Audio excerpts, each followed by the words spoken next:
Testing for YouTube. Testing one, two, three.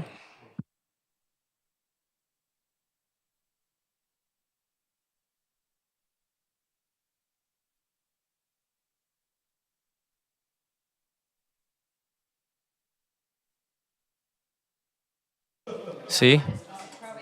See? I have to. It's on me now?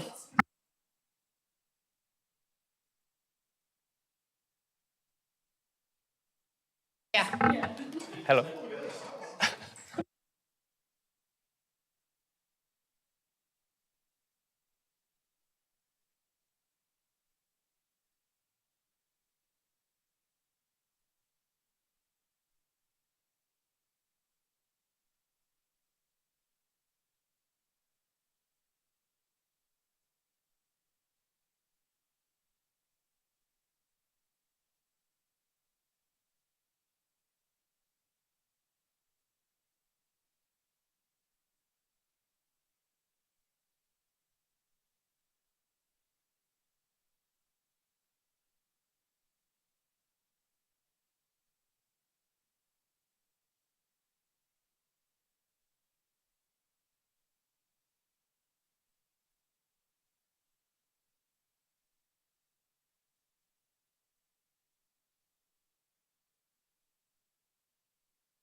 Good evening, everyone. I'd like to call the Committee of the Whole meeting for the City of Port Alberni to order at 6 o'clock, Tuesday, May 21st. Council would like to first acknowledge and recognize that we work, live, and play in the City of Port Alberni, which is situated in unceded traditional territories of the Seychat and Hupachesset First Nations. Sorry, I had to do that. I'm already missing Bulldogs games. Are there any late items identified by committee members? Seeing none. Nope. Do we have any late items identified by the corporate officer? No late items, Chair Mealy. I also noticed that you have someone with you tonight that we haven't seen in a little while. Hello, Danielle. And I'm sure, sorry, go ahead, Mr. Fox. No, it's great news. Danielle has returned. So she's just sitting in the audience today, getting refreshed on everything. This is her first day back from maternity leave, and in the audience is her lovely new son and her husband. Well, thank you very much. Congratulations, Danielle. It's good to see you. Welcome back. We'd like to note that this is, we are video recording this, live streaming and recorded and being broadcast on YouTube. Can I have a motion the agenda be approved as circulated, please? So move Councillor Solda, second Councillor Patola. All those in favor? Opposed? Motion is carried. Adoption of minutes of the meeting held at 6 p.m. April 15th as presented. Motion for that? Move to adopt. Councillor Solda? Second, and Councillor Dane. Any discussion on said minutes? If not, all those in favor? Opposed? Motion is carried. Public input period. Opportunity for the public to address the committee. A maximum of 6 speakers for no more than 5 minutes will be accommodated. For those participating electronically, please use the raise your hand feature and you'll be called upon to speak in the order of which it appears. Do we have anybody here that would like to speak in the public? Go right ahead. And just state your name for the record, please.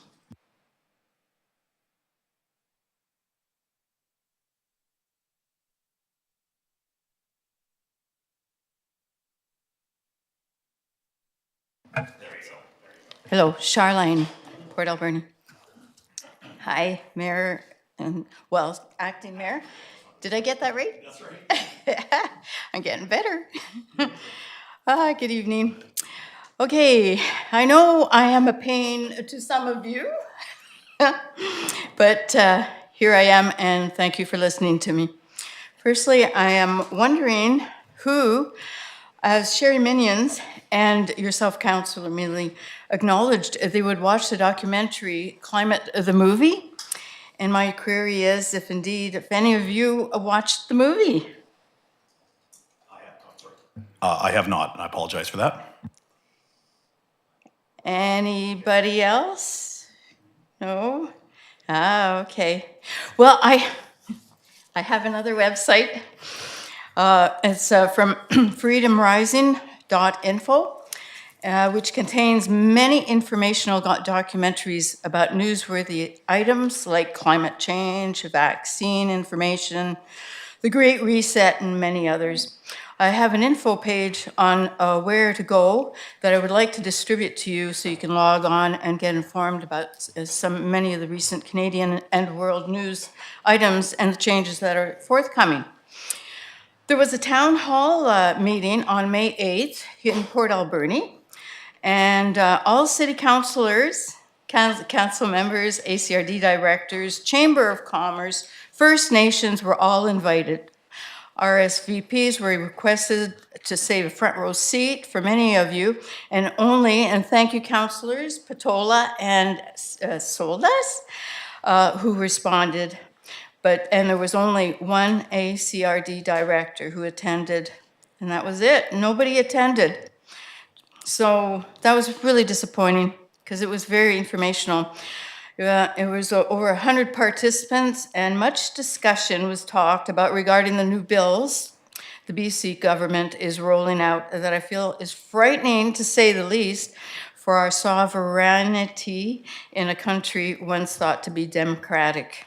For example, Bill 44 that Council passed on May 8th, 2023, whereby you have given the provincial government authority to override the municipal government when it comes to local development and public hearings for the majority of proposed rezoning and zoning amendment bylaws.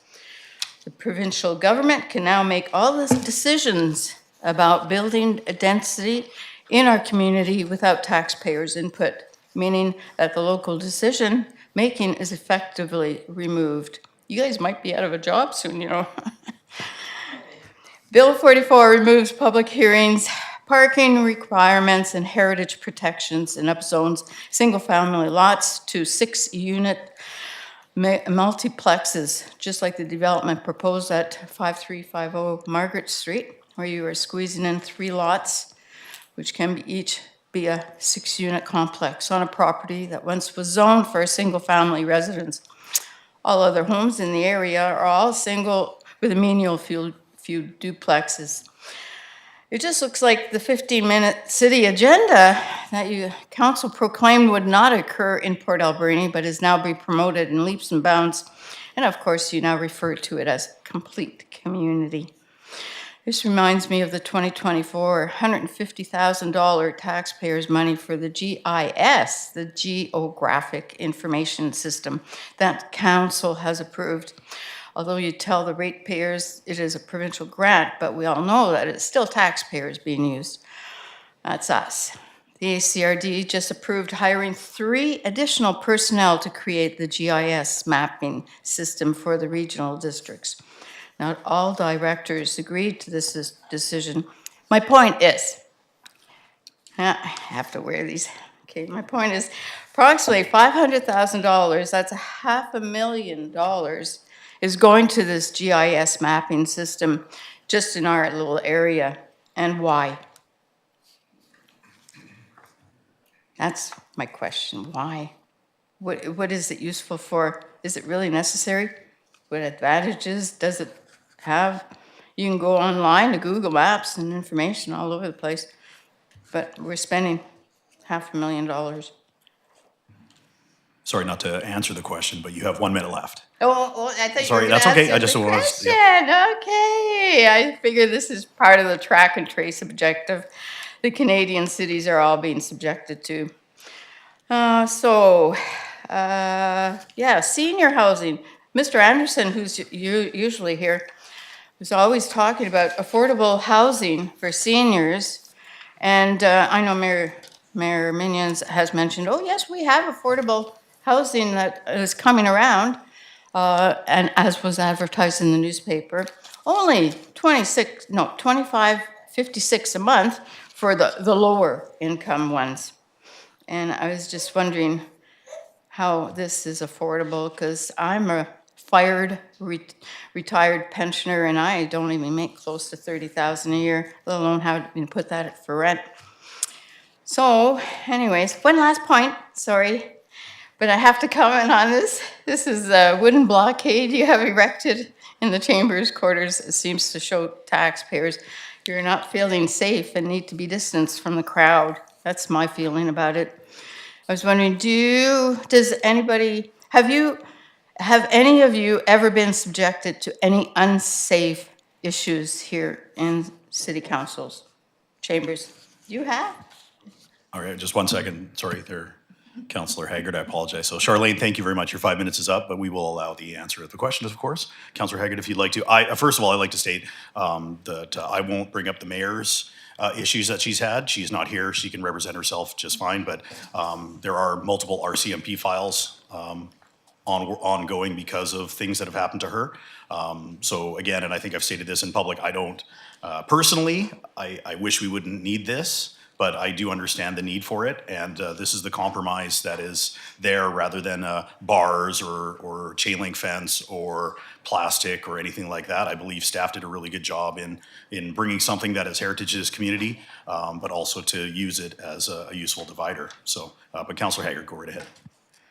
There have been several times that I have felt extremely uncomfortable in these chambers, and I was wondering how I was going to get on my car, and there's been several times where that discomfort has gone into being very scared and nervous.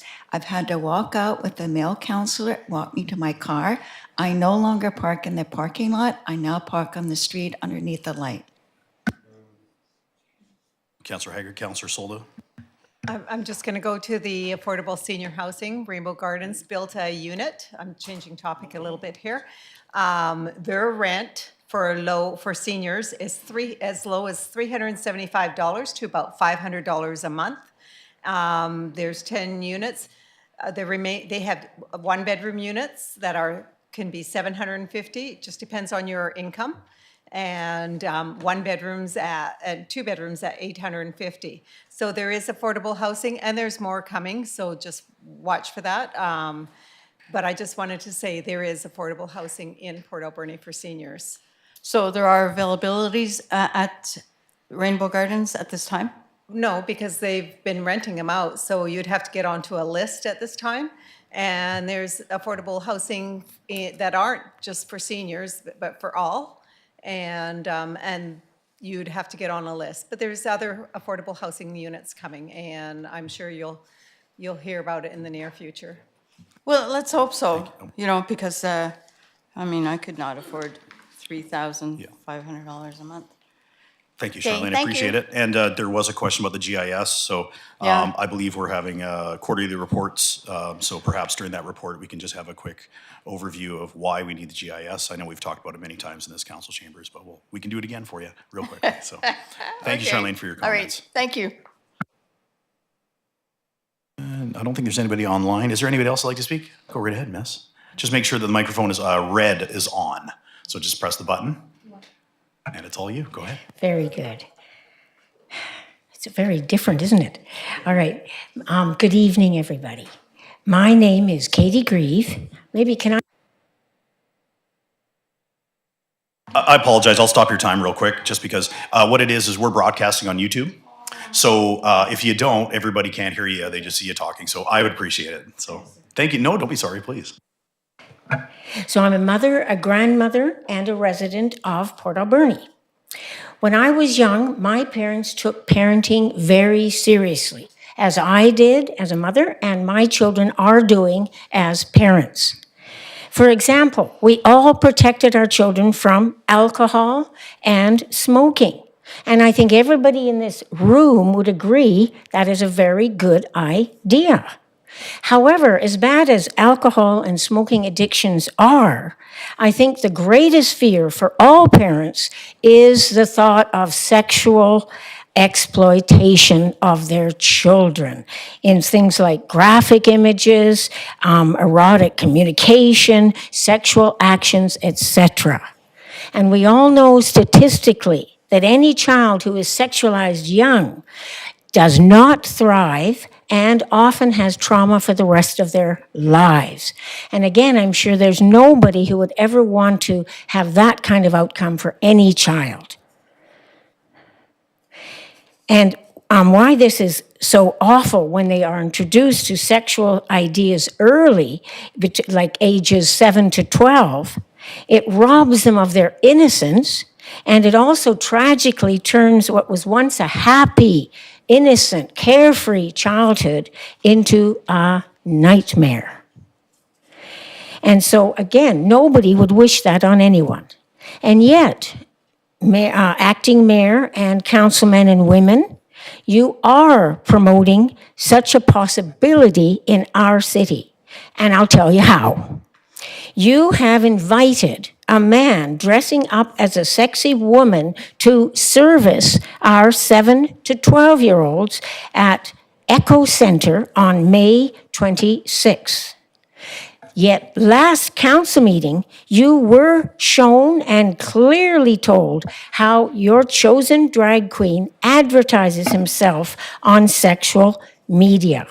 I have some papers here to show you again if you wish.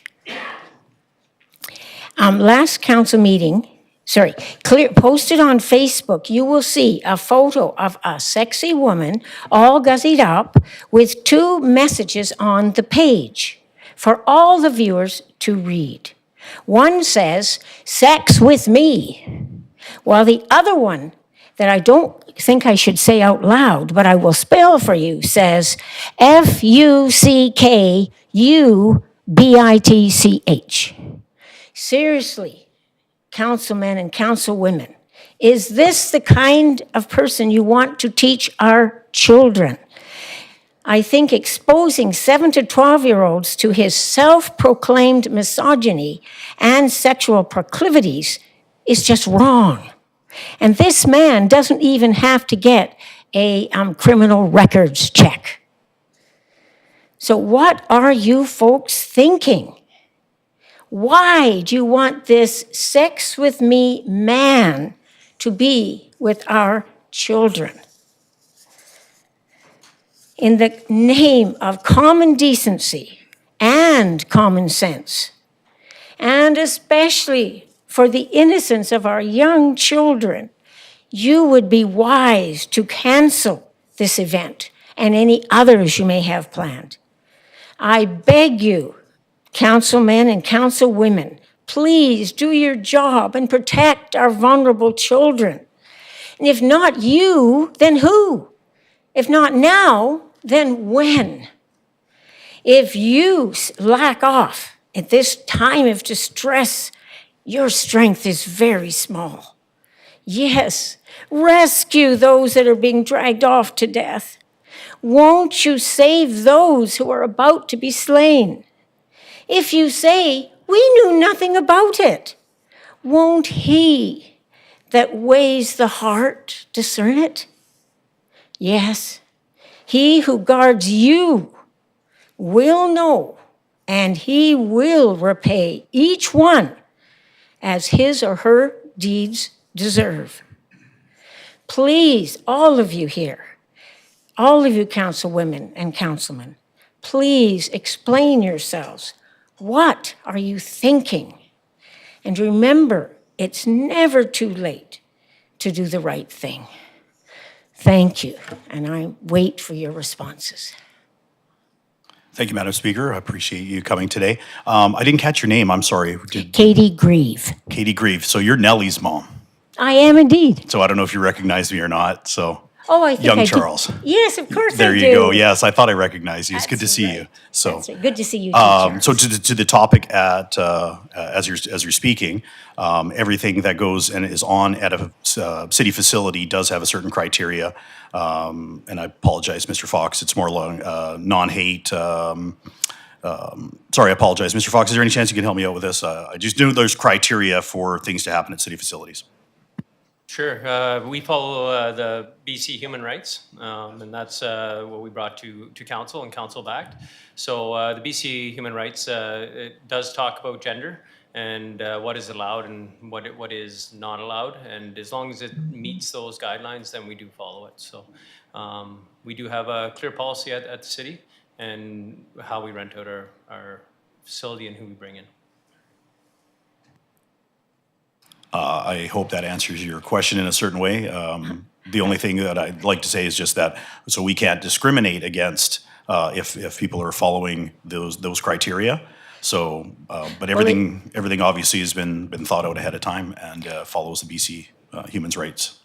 But it is strange that a granny can't go in and even be on a choir place in a church or in a school without her criminal records check. And yet this person can be there with children, and he doesn't need it. And I don't understand why. Right, and I would just say at that point that those are churches and schools, and they have different criteria than the city does. So I would definitely say that. So Thank you very much. thank you for your time. Good to see you. Sorry, I apologize. Oh, there's somebody online. Isn't that nice? It is Ms. Fraser, if that's okay. If you could unmute yourself, and we will allow you to be the next speaker.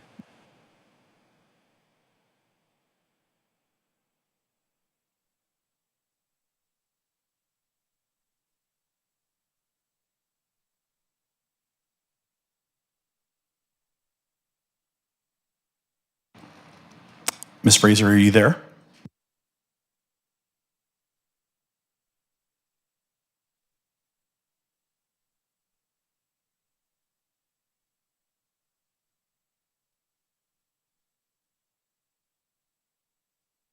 All right. Maybe in the meantime, if there's anyone else would like to speak, go right ahead. We'll get back to you, Ms. Fraser. Go right ahead. Hi, Council and Acting Mayor.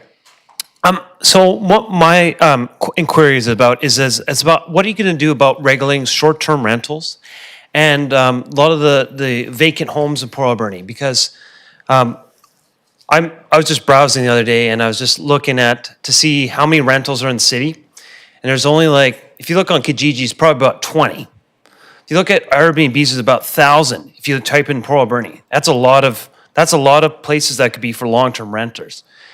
And a lot of the places that are available are very unaffordable for many people because there's not a lot of high incomes in the city, unfortunately. So I'm just wondering, what are you planning to do to regulate Airbnb more, or are you already regulating Airbnbs? That's a great question. Thank you for asking. City staff, I know like places like Tofino has done some regulation, but I'll let Mr. Fox take over. Yeah, thanks for the question. Currently, the city does not allow short-term rentals. However, we don't have the staff capacity to enforce it. The province is taking steps now to regulate through the websites that promote short-term rentals. If a short-term rental does not have a business license, they will not be able to post on Airbnb or other websites. So the province has noticed that and through their housing first criteria to try and increase the housing stock are taking those types of measures that will take them off of the website and make it less easy for that. I have another one question to add to that too. So what I really noticed a lot about the city, Victoria has this too. There's a lot of people who use investment properties here.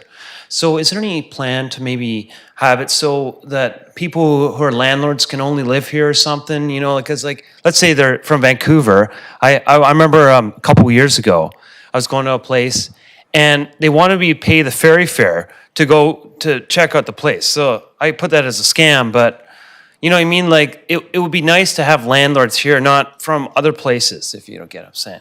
Because I know Squamish did something about it too.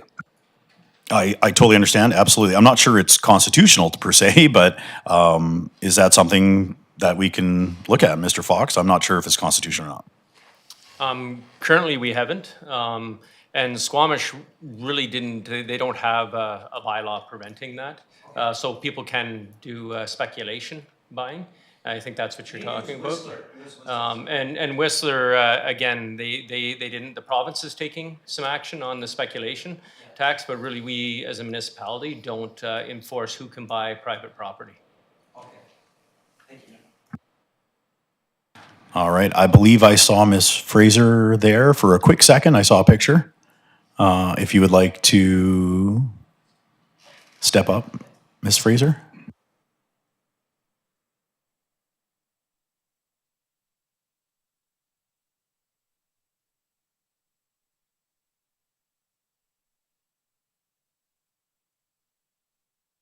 I do Zooms all the time on various.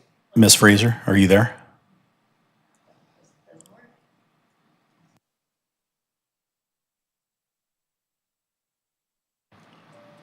While the last speaker was speaking, she literally was on the camera, so I thought for sure.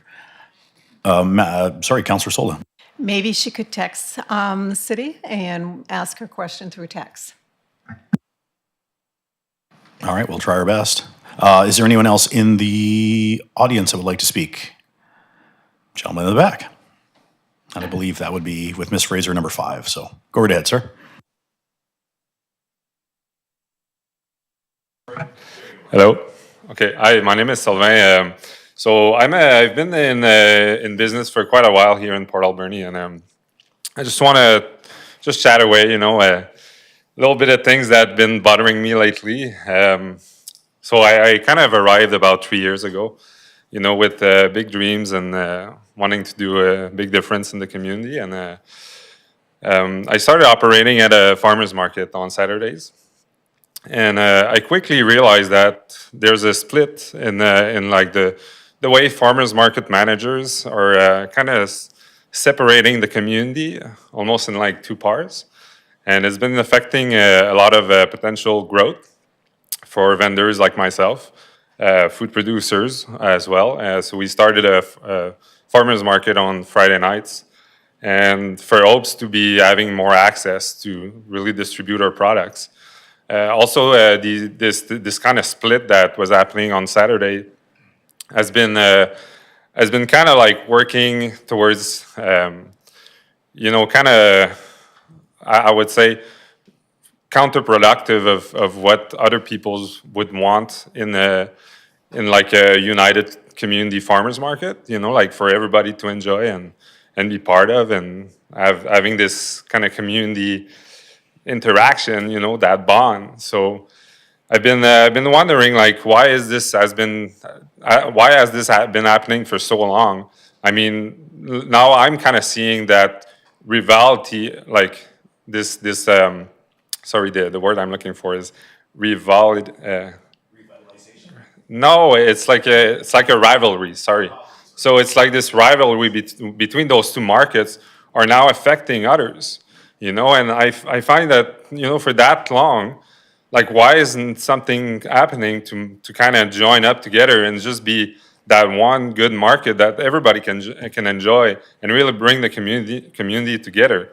And recently, I've been in some kind of like miscommunication, you would say, and so we had to close down the Friday night market. We're now looking into reopening at a maybe different location, better opportunity, who knows? Currently, we're just waiting.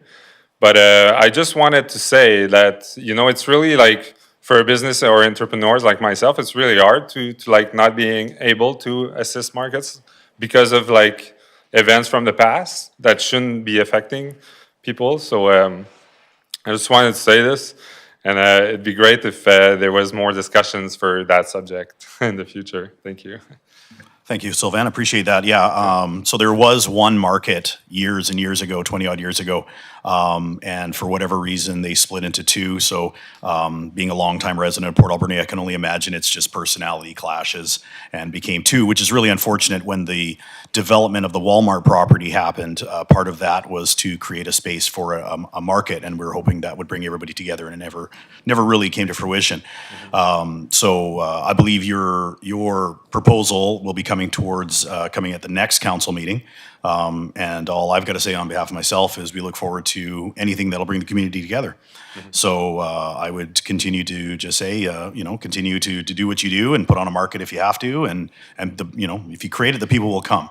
And hopefully one day the two markets will get together and become one, and then we can be one whole big happy market family. So yeah, that'd be great. Thank you. Thank you for your time. And I will give Ms. Fraser one more opportunity if we can get that to work, and if not, then we will just move on with the meeting. She no longer has her hand up too, so I'm not sure if she's given up, and I hope that's not the case, but if not, all right. Well, we apologize if that is on our end, Ms. Fraser, but we will continue the meeting. Next up is delegations. Thank you for waiting. First is Community Futures Alberni Clayquat in attendance to provide an update of activities for the proposed Adventure Sport Park. Would you like to come forward and welcome? Thank you for being here. Hello, thank you for having me. So you may remember me from a few months ago bringing up this same project, so I'm just here to give an update on where things are at now.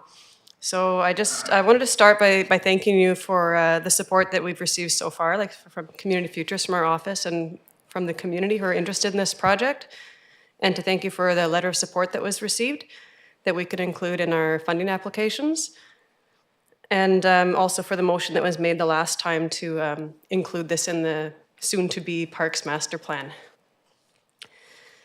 I'd also like to put just a shout out to the Gyros of the Alberni, because they've committed $10,000 to this project. So we're very appreciative of that. I just wanted that to be publicly acknowledged. Where we're at is we've drafted our fundraising plan. We have applied for a grant for the design phase of this project. We're looking forward to more funding application opportunities this year. We have maybe 4 to 6 that we'd be eligible for. We have to kind of do a deeper dive into that, but it's looking promising. And we've conducted some deeper research into anticipated maintenance costs and what that would look like for the municipality and what it looks like for other municipalities on the island. So we have put some feelers out there and have come back with some numbers, which I can share at a later time or whenever you need. So hopefully you've seen the survey that went out on social media asking for feedback from the community, gauging interest, seeing what people think about this project. So the numbers that I've shared with you there were taken last week, and I think we had what does it say, 122 responses. So I feel like this is like a big reveal moment because we took the numbers again this morning. Oops, sorry for noise. And we were sitting at over 600. So there's been a lot of interest, a lot of activity, and I'm happy to share these results with you again if you want to look at them in more detail. But honestly, it's been very, very positive, overwhelmingly interested in this park, and a lot of really positive feedback, even coming down to people literally saying that they would support a tax increase.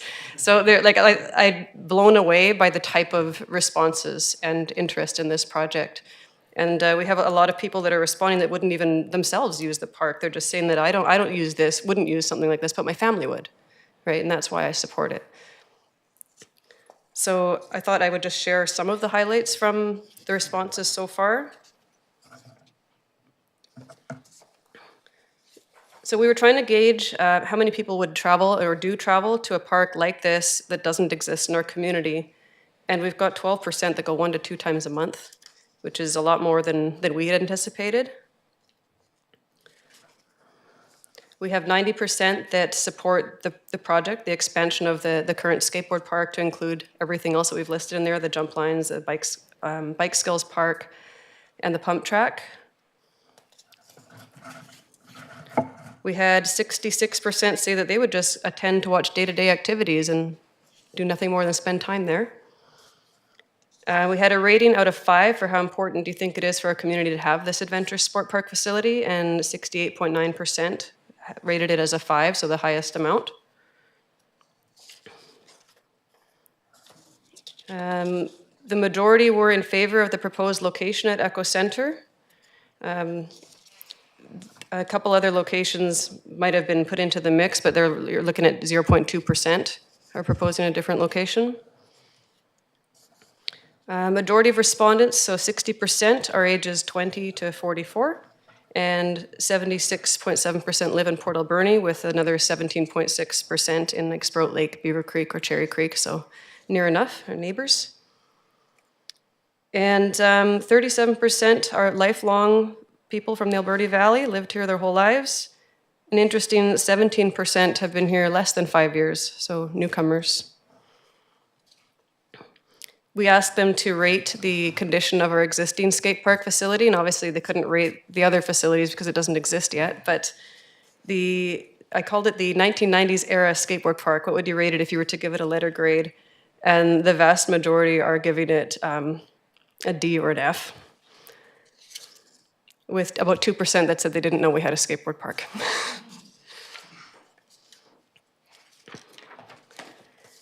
We'd asked, tried to gauge some commitments of what people might be willing to contribute if everything falls in line, if this becomes a reality or the reality that we envision. And we had an overwhelming amount of people who would just like to help spread the word, a donation of cash, a donation of labor, arrange a donation from their workplace or their organization. And then we had a few come out of the woodwork and say they've worked on very similar projects at a professional level in their communities, and they would like to help us with whatever they can.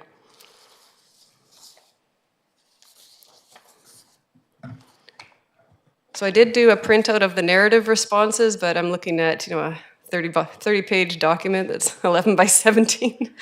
But I can assure you that it's still overwhelmingly positive, and anything there that I saw that looked negative were more things that hadn't. I felt that those responding maybe hadn't looked into everything that we'd provided on the website about the project. So there were things like concern for the trees that are in Kendall Park, or I don't know if it's actually called Kendall Park, but the treed area along Kendall Avenue. And I just want to assure people that the intent is in no way, shape, or form to remove, to clear cut the trees. The trees are a really important part of the experience of being on your bike in the forest, mountain biking. So the intent is absolutely to keep as many as possible. Yeah, that's my update. Did you have any questions for me? Just before we go to speakers, if I could, Miss Corporate Officer, just for the people at home, could you just put page 69 up on the screen, which is the proposed general site overview, and it'll have a bit of a map for people so they can see it while we have discussion. I believe Councillor Solda, Councillor Haggard, we'll start there. I think it's a wonderful project. I remember being involved long time ago, when it was trying to get off the ground. Anyways, my comment is next steps, and what happens now? Do we get a cost, or do we go out and do more? What's the next steps? I do have costings that we put together, and I've now accounted for, the year that has passed and inflation, and I tend to think of worst case scenario of cost, so it's going to be padded on the high end. So I'm happy to share that with city. The same with the maintenance costs that we've put together, at least of what we could get, what came to us in time for this meeting. So there's more coming to us in the next week, I would say. So I do have those numbers. What we don't have right now is a repository for the fundraised funds. So our office is at capacity. We're not able to be that holder. So that is one thing that would be holding up the next steps with actually going through with the fundraising plan. So next steps would be you just need a place to put the money, a holder, and then the plans and everything like that. Like, are we building it, or that's what I mean. What's our next steps? I would say, And our CEO. sorry. Sorry, go ahead. I think we're early in the process to start putting shovels in the ground. I think we have to come up with the money and have a set plan and a design, understand the location, and answer all the questions that council directed towards the master plan.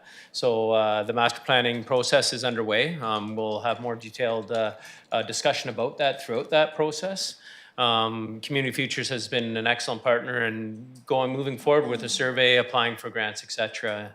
One part the city can offer is a tax receipt and allow it to go into our reserve for park recreation and culture with an earmark on it. The only thing, if the project doesn't go forward, because of the tax receipt, it would be for the current skate park or an upgrade of that. Not saying that it wouldn't go forward, but we have to make sure that if somebody is giving money, that they understand that if they're getting a tax receipt, it's just not getting it back. So, yeah. Councillor Solda, one more time. Yeah, this is my last comment. Sorry, I just like things done yesterday, so I didn't mean to push that. Sorry. Yeah, we are looking for design phase funding first, clearly before construction phase. So we'd need to have a design that has all the engineering and all the technical stuff, everything locked down, and the public input as well. Because in my mind, we would have that consultation on what features, what elements, how do we want this park to be, and that would come from the community. Thank you very much. Councillor Haggard, then Councillor Dame. Thank you, Mr. Chair. First of all, I want to say I'm fully supportive of this project. I worked with your predecessor, the previous business development officer, on this project, and we're the ones who first brought it to the attention of the city, so I'm pretty supportive. However, the next delegation is about a new aquatic facility. So my concern is two great projects, recreational projects, that are going to be fighting for the same grants, the same sponsorship dollars. At the end of the day, neither one might be able to get through because we're fighting for the same money. So I don't know what we're going to do about that, but that's my concern. Thank you, Councillor Haggard. Councillor Dame. Thank you. Yeah, I'm really excited about this. I'm really appreciative of all the work and effort that's gone into it. And I just thought it was worth noting that as this survey was distributed online, it's notoriously difficult to reach youth that way. And so the numbers of people who did the survey in the youth demographic were quite low. And so I would imagine that being that's the demographic that's going to use it the most, had they done the survey in greater numbers, you can imagine how much more inflated the support would have been. So I just thought it was interesting to see that support coming from older demographics who aren't even necessarily going to be using the park itself. So yeah, just an interesting thing to note. Thank you, Councillor Dame. Any other comments from the committee members? If not, thank you very much for your update. Really appreciate it. And we look forward to the next steps. Thank you. Thank you. Next up, ladies and gentlemen, we have HCMA Architecture and Design, Alberni Valley Aquatic Center Feasibility Study. We have a delegation here, if you'd like to step forward and, oh, online, part online and part here. Go right ahead, sir. Staff are here to help answer questions, but HCMA is online. They'll be making the presentation start. Well, thank you for being here online. We look forward to your presentation. Go right ahead. Thank you. Maybe I'll start. My name is Darren Harding. I'm an associate principal with HCMA, and we've been engaged to go through a feasibility study with the regional district, and we're looking forward to sharing the results of that today. I'm here also with my colleague John, who will walk us through the presentation. Hello, everyone. I'm just going to share screen here, so just please bear with me for one moment.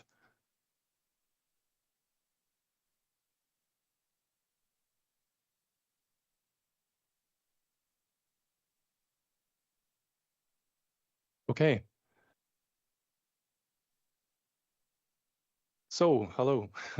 My name is John, and I'm an architect with HCMA Architecture and Design in the Victoria office, here with Darren, and thanks for inviting us to be here with you today. We'll be presenting a brief overview of the final report for the Alberni-Clayoquot Regional District Aquatic Feasibility Study. So a bit of quick context for the report.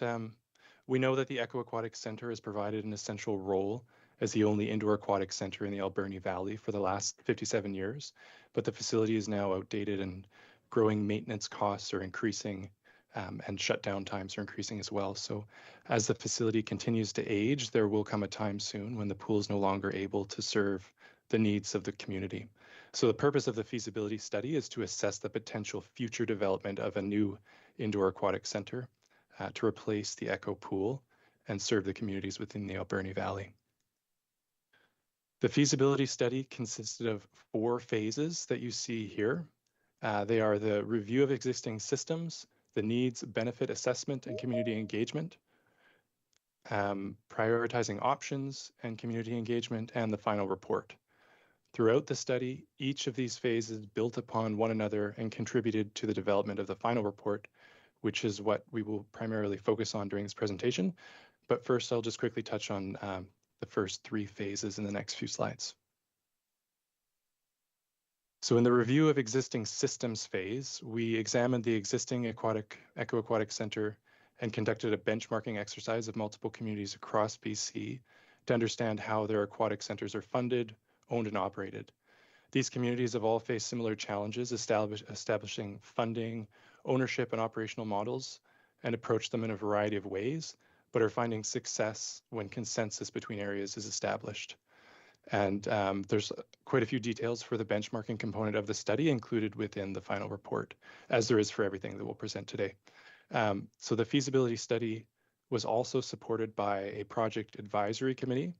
And during the first phase of the project, HCMA facilitated a workshop where the advisory committee established a common vision for the project, which is the Alberni Valley Aquatic Centre will be an inspirational, culturally diversified and multifaceted space, which will showcase our community spirit and uniqueness, a respectful, inclusive, and welcoming gathering place that promotes health and well-being for all users and abilities.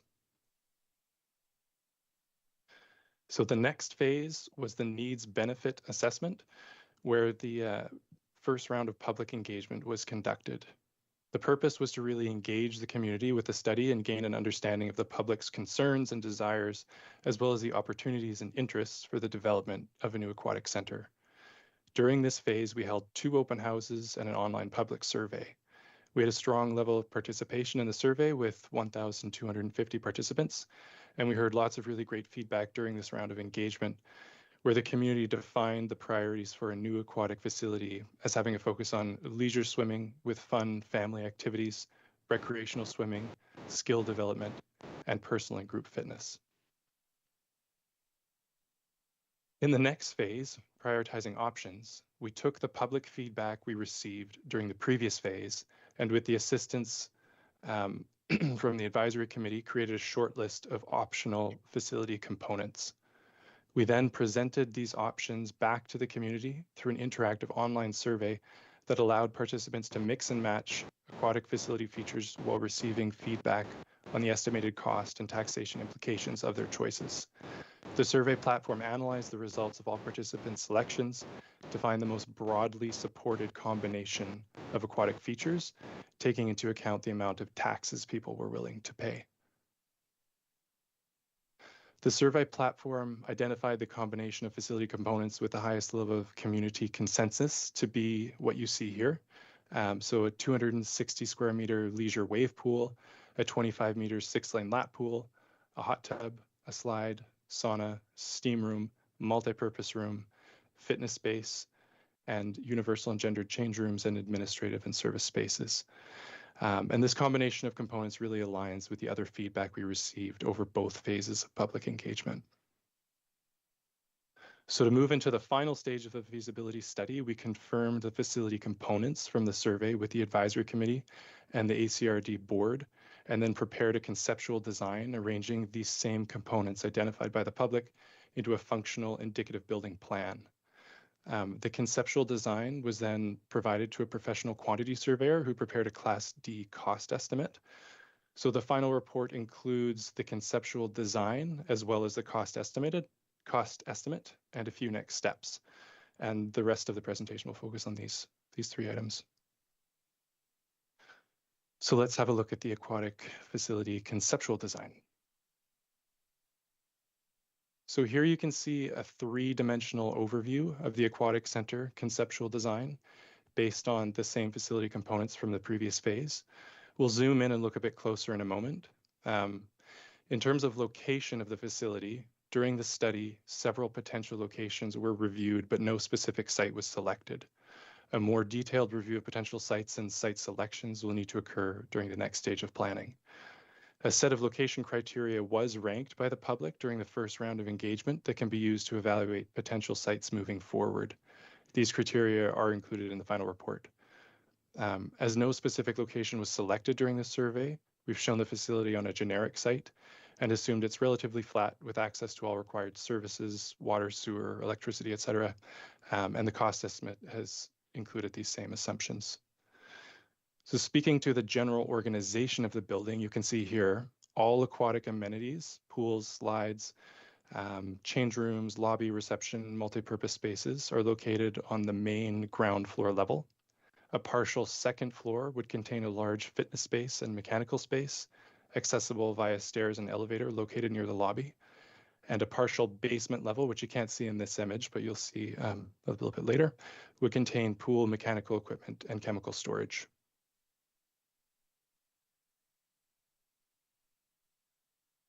So here we see the main floor level in a little bit more detail.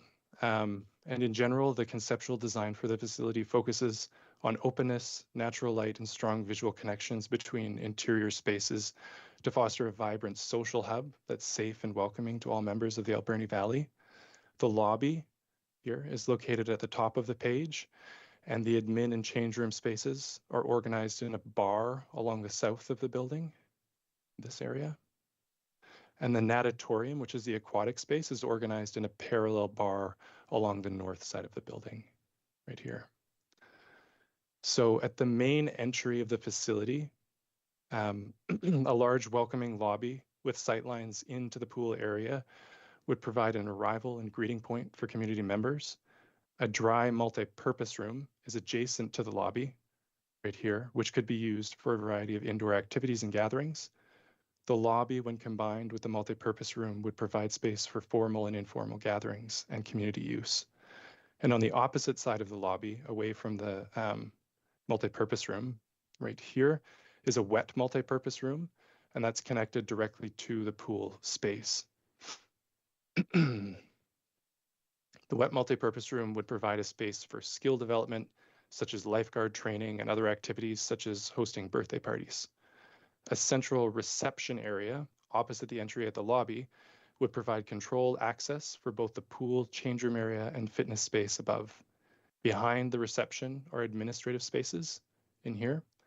and the pool control room. As you pass through the reception area, there's a corridor along the south side of the building that leads to 3 change room spaces. The first change room space that we see is the larger universal change area. This space includes individual change spaces, showers, and lockers, and it's intended to be an inclusive, safe space for families, individuals with mobility issues, and transgender and non-binary people. And past the change rooms, past the universal change rooms, are smaller, separate male and female change room spaces here and here. Each of the change rooms opens directly onto the pool deck, and there's also an aquatic storage area located at the end of the change spaces right here. So if we move through to the aquatic zone, shown in blue, the natatorium, the organization is intended to create an open, light-filled space with clear sight lines. In this conceptual design, the natatorium faces north to take advantage of the consistent natural light without the heat gain and glare associated with other exposures.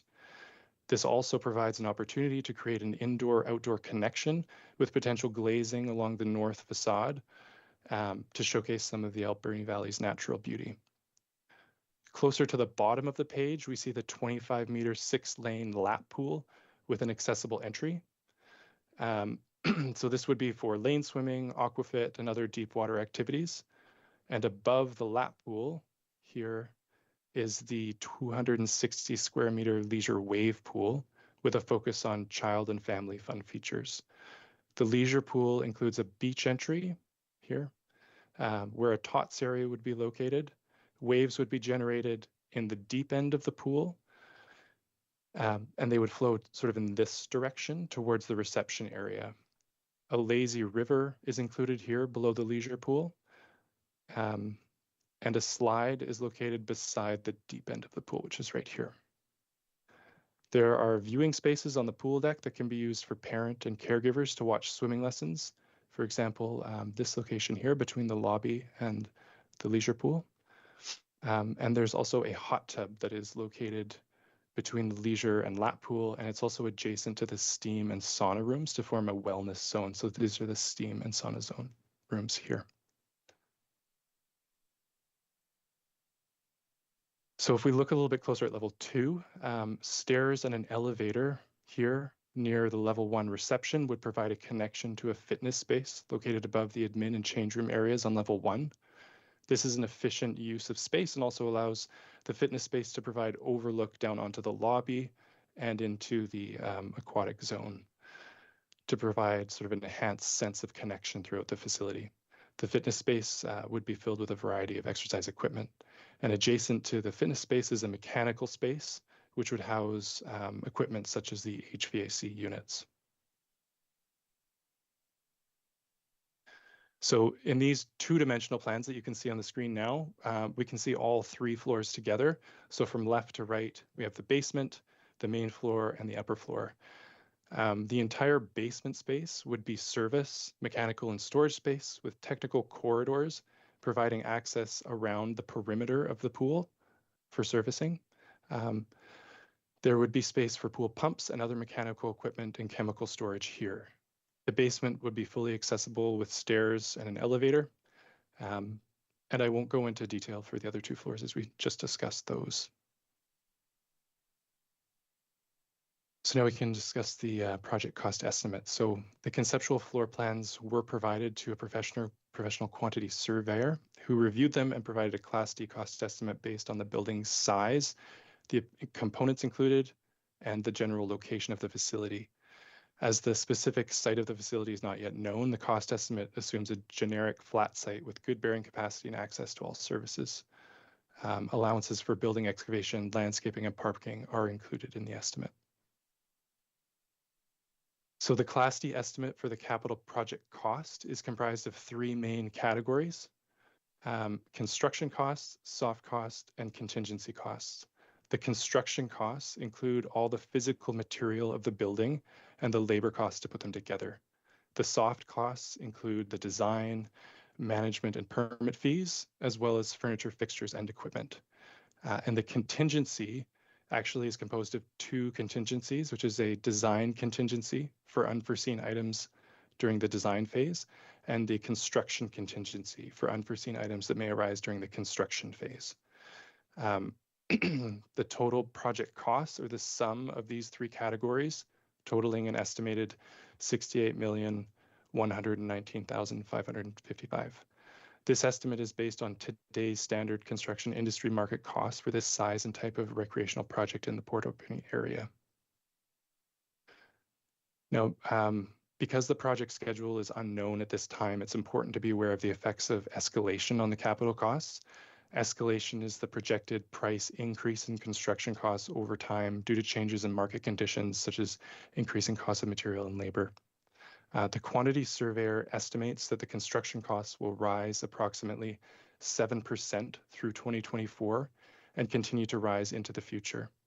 The graph shown here, included in the cost estimate of the final report, shows the cumulative escalation percentage forecasted for the next 5 years, which is the arcing blue line. To understand what this could mean for this project, we've shown an example construction start date of the third quarter of 2026, with a midpoint of construction in June 2027, which is the dashed blue line. The estimated cumulative escalation to that point in time is 18.75%, which results in a potential of just over $10 million of escalation contingency.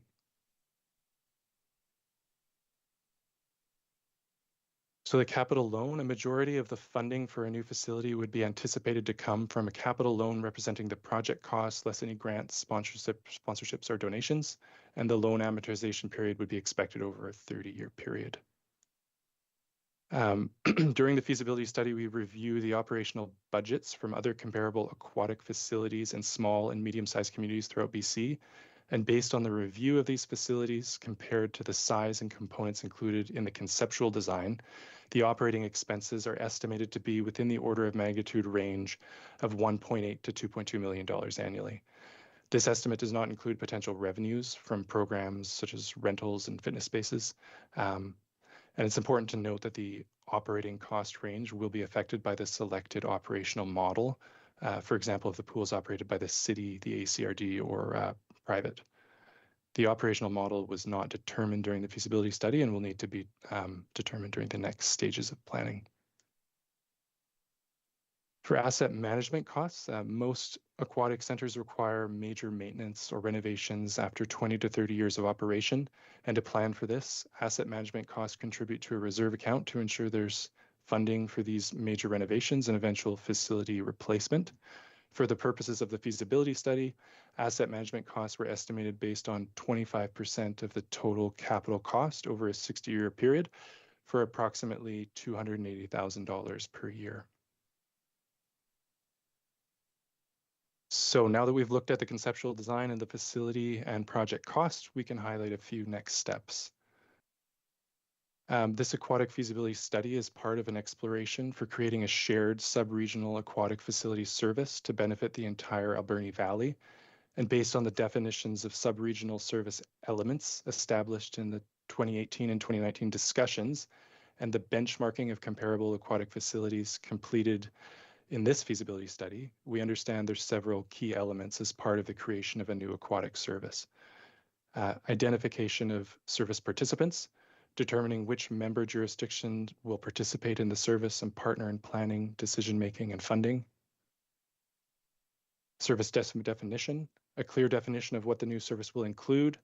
During the course of this feasibility study, the community was engaged to define what components would be included in a new facility, and the conceptual design within this report is based on this community feedback.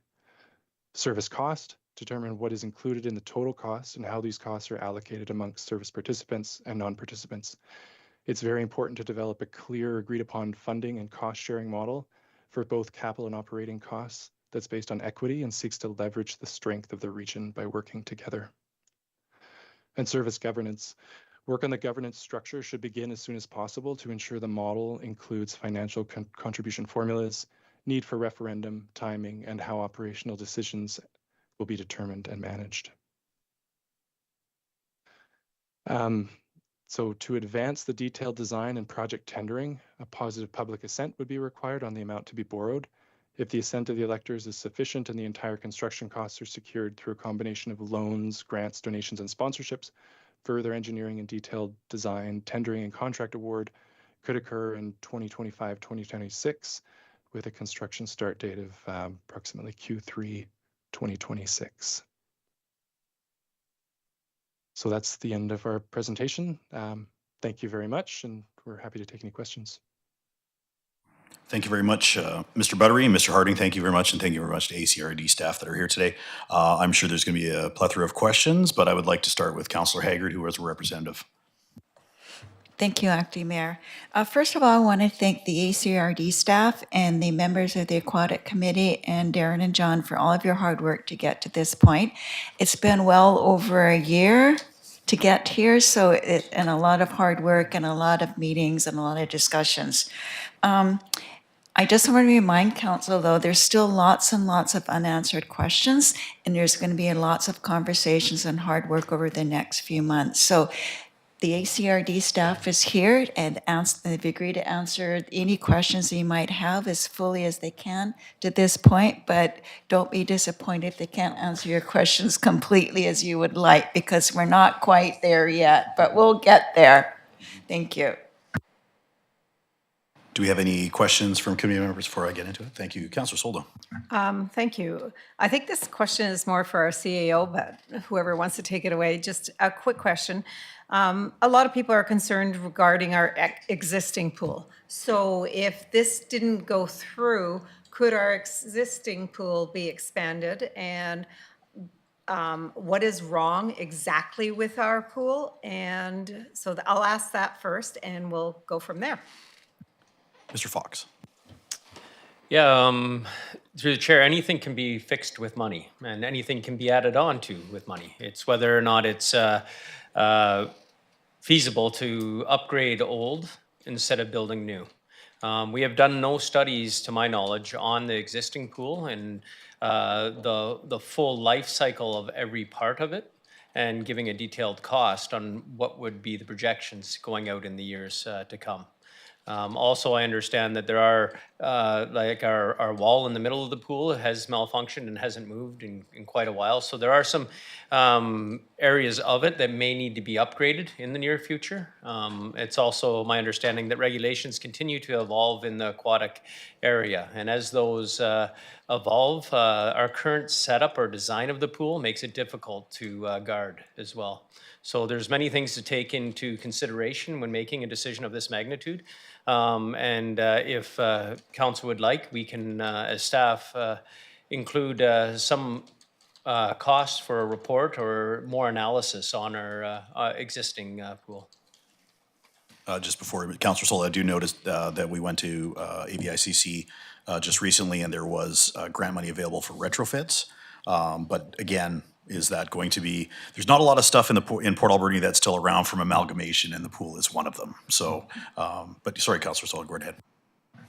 I understand that, but it's really important. I think we should have a report on it. So we, it still has to go to referendum and it still has to be voted on, but the question's out there. And I think it's important that we as city councillors know, is it worthwhile to continue on with the existing pool or build on? Although I note in Campbell River, they're building on and it's going to cost them over 68 million plus to build an addition. So I just look at what our new pool would cost, and I see Strathcona is 65 million, but they are, I don't know the difference, and I'll go back over to the regional district regarding, there's been a lot of comments regarding 6 lane or 8 lanes. How many lanes do we have? And I know the existing pool at one time, it was supposed to be Olympic size when it was built, and they got the grants, but they ran out of money, so it became what it is today. So maybe that could be talked about, why 6 to 8, and what benefits would the difference between the 6 and 8 give us? I'm not sure whoever wants to take that. I will open up to any CAO that would like to answer. You got your choice tonight. It's a good question, and I think there's a number of things to consider in there. But the survey did cover the basis of comparing the 6 to 8 and the 25 to 50 meter pools. And those were all costed out, and the adjustments in maintenance fees as well were all costed out. And so it comes down to what the community preferred in terms of overall usage. And the survey did identify in general what type of different activities could take place. I think where there was the most debate was around the hosting of any swimming meets. And although, swimming meets, people would prefer 50 meters, you can still use 25-meter 6-lane pools for a meet as well. It just means that you're doing more lengths of the pool, but it is achievable. So when HCMA identified the pool design that it was presented, it's because that was the highest selected assembly of components from the valley, which included the city and Beaufort, Cherry Creek, Beaver Creek, and Sprout Lake, as well as Taschat Nation and Hoopachesset. So that was the top choice, which is why we just went straight with the top choice. We didn't want to start debating whether or not we agreed or disagreed. We're just going with what people selected and then broke that down into costs. I will add one of the things that I think is often underestimated when it comes to renovations is twofold. One, you have to bring an old building into modern code compliance. And you can do a lot of studies. You can drill in walls to see what ugly substances are in there and do your analysis. But at the end of the day, you'll always come across a surprise because of that vintage, you don't always know what was under or what was in as you build it. And that can often be a nasty surprise in terms of costs, especially when you're looking at seismic upgrades and whatnot. The other is you would likely have to shut down the pool for the better part of 2 years. There's no way you could renovate that pool in sections and keep it open. So at some point, you're changing that mechanical system or doing a drastic overhaul to such a point where that pool would be closed. And then you're facing the dilemma of what to do with employees and what the community, in terms of their behavior and access, what happens at that point. So there are some important factors to talk about. But then again, any of this can be achieved if we want to do further studies. My only recommendation is as we do the second phase of this work, which is going to be exploring a service, we'll want to make sure that any additional capital due diligence is done prior to a referendum around the service so that we have that clarity for the community and they know exactly what it is that they're voting on prior to going public. So it's not confusing and a decision can be made at that point. The other is the longer we take reviewing, the more stale dated the numbers can become. And at some point, we'd end up back reviewing things and the community starts asking questions as to why are we always studying and not acting. So there's different balances in there that we're trying to keep going. Sorry, Councillor Haggard, then Councillor Solda. I'm just going to add to that, if I may, Councillor Solda. According to the consultants, most pools aren't built 50 meters anymore because of the expense. They go down to 25 meter. The only pools that are 50 meters now are if you tend to be like an actual training center, just because of the expense to build it. And there was some discussion, 6 lanes versus 8 lanes, but when we did it, everything was costed out. So we take something out to put in 2 extra lanes. So we tried to keep in some of the amenities and go with 6 lanes. So that's why we came to that decision. Thank you. It's interesting. I did the survey because I was kind of curious too to know what the public was filling out. So I filled it out and I went, oh yeah, I like all this. And then I looked over here and I went, oh God, delete. And it's interesting how that works. So, but what I want to talk about too is, okay, so the heating and that, okay, so the pools are cold. Well, to me, it's cold, right? And we hear that from the public too. Probably the same age group as me, but so is there going to be a cost to the pool, like a better heating, is because we're in modern technology? How is that? And I know that's in the weeds and that's probably not where we should be going at. And the other one too is, I'm just going to kick it all in and pass it on to the rest of the gang here.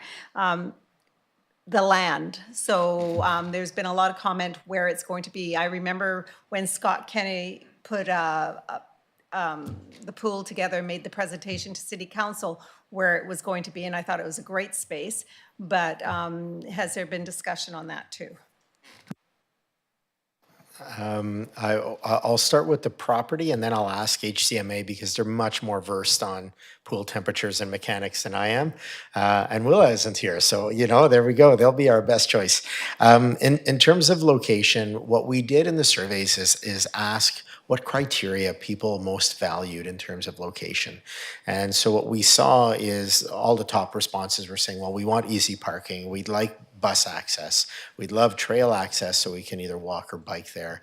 And we'd want to be in proximity to other amenities and similar facilities. And so when you assemble all that, this is why the top choice would be somewhere around the existing pool.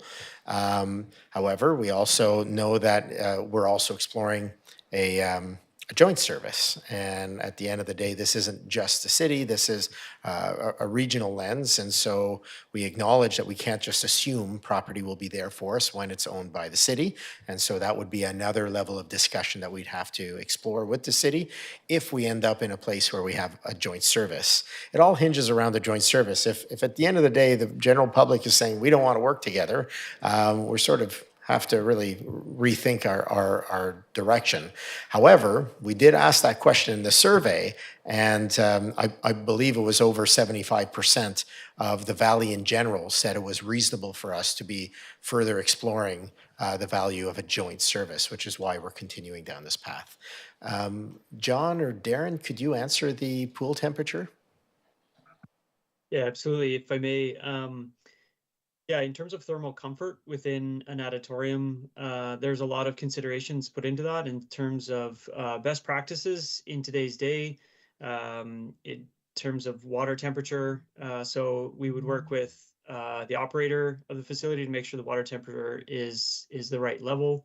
And then also just the environment of the space and getting rid of any drafts and making sure that your positive pressure within your HVAC system to make sure that you're not getting cold drafts throughout the environment so that you're not cold in there. And so it's definitely a piece where whoever the consultant is that's designing is working in tandem with the operator to make sure that we're choosing the right temperatures to kind of strike the right thermal balance, thermal comfort for the users and getting the right water temperature and air temperature in the right spot. But best practices today, you'll find that in terms of leaky old pools, the environment, you'll get to a state where you are often kind of cold in a pool, and walking to the change room, you're drafty and cold as well. And so modern best practices will be able to alleviate a lot of that. I'll add to that. I was just reminded of the fact that some of the considerations as well with location are the fact that you have a multiplex that currently generates a lot of heat, and obviously one of the considerations as we look at final locations is whether or not a heat recovery or exchange or diversion system is a feasible addition in terms of operational costs. So these are some of the more detailed elements that we haven't fleshed out yet because we don't have a final location. Anyone else, committee members? Councillor Patola. Thank you, Chair. So I have an easy question and a harder question. And we'll start with the easy one for HCMA. At the initial drawings, I realize that they're just initial drawings, but when I look at it, I left wondering, where does the slide go to? Does it empty into the lane pool? Does it empty into the lazy river? Or does it empty into the just general use area? Yeah, if I may, so a lot of what's designed there is it's called a chute. And so it's a really small level of water that is at the end of the slide track. And so it's a much safer design. So instead of shooting into a body of water, which is a certain depth, which could be too deep for certain people or not, it's just a water chute that kind of slows your momentum at the end of the water slide, and it's only a few millimeters deep. So any age, well, there will be limits on age, but young to old will be able to go down there, and it's a common practice these days. Okay, thank you. And my second question is, in that initial design, I note there's no real viewing area. There's places where you can look from one area to another, but I didn't see a real viewing area. And that made me wonder what sort of considerations there were made for not just recreational use, but for program applications. For example, swim meets, water polo meets, high-level training for triathletes, even kayak training or those types of sports. Yeah, great question. So what we've done in this indicative design is we've created a larger generic deck space around the lap tank so that depending on how the uses go in the detailed design, we would create more space in and around on which side of the tank we'd want. So if there is a desire for more spectator viewing for a swim meet, then on one side of the tank, we'd be able to allow for some spectator seating on that side. If you want to use it for other different areas, we would kind of push and pull that deck space to be able to accommodate for that in the detailed design when we learn what is highest priority and value for the community. But the deck spaces that we've allotted for in this indicative design, this is a hypothetical design. We've created kind of wide deck spaces in order to be able to use those for the community. Then maybe I would add that there is also kind of viewing spaces adjacent the leisure pool for parent viewing as well. So again, widened deck space, you know, a typical deck space, a minimal is kind of around 2 meters, and we're showing 3 or 4 meters so that we have some buffer spaces to accommodate for that layer of detail that we'll want to be added into later. Thank you very much for your answer. Any other committee members before I answer? Oh, absolutely. Councillor Solda. So to go back to Councillor Patola's question about viewing, in the existing pool now, it's when there's kids swimming lessons, they're always fit. It's full in there because I take my grandchildren in there. But where for like the kids pool and stuff like that, I mean, is the deck that big, that wide to be able to have viewing for all areas of the pool? Yeah, because it's kind of an axonometric drawing, it might be difficult to see that space there, but yeah, the space right adjacent the leisure pool is widened. It is a widened deck space above typical normal circulation space in and around the pool. So you'd be able to have some seating for parents in and around that area, directly adjacent the lobby. So the kind of the glass area, the lobby, and then on the other side of that would be parent viewing for that portion. And then around the lap tank, there is widened deck space for that as well.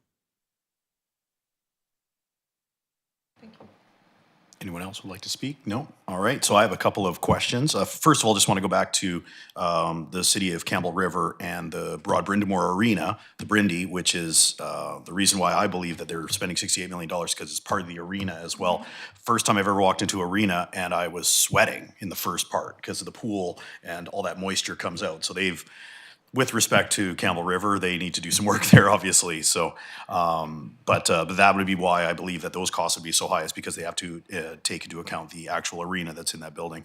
I just want to touch on a couple of things. First of all, I guess would be the contingency, the $9+ million. You said part of it was for design contingency and the other was for during the actual construction. Can you give me a percentage breakdown on what would be the percentage of the design contingency of that $9 million?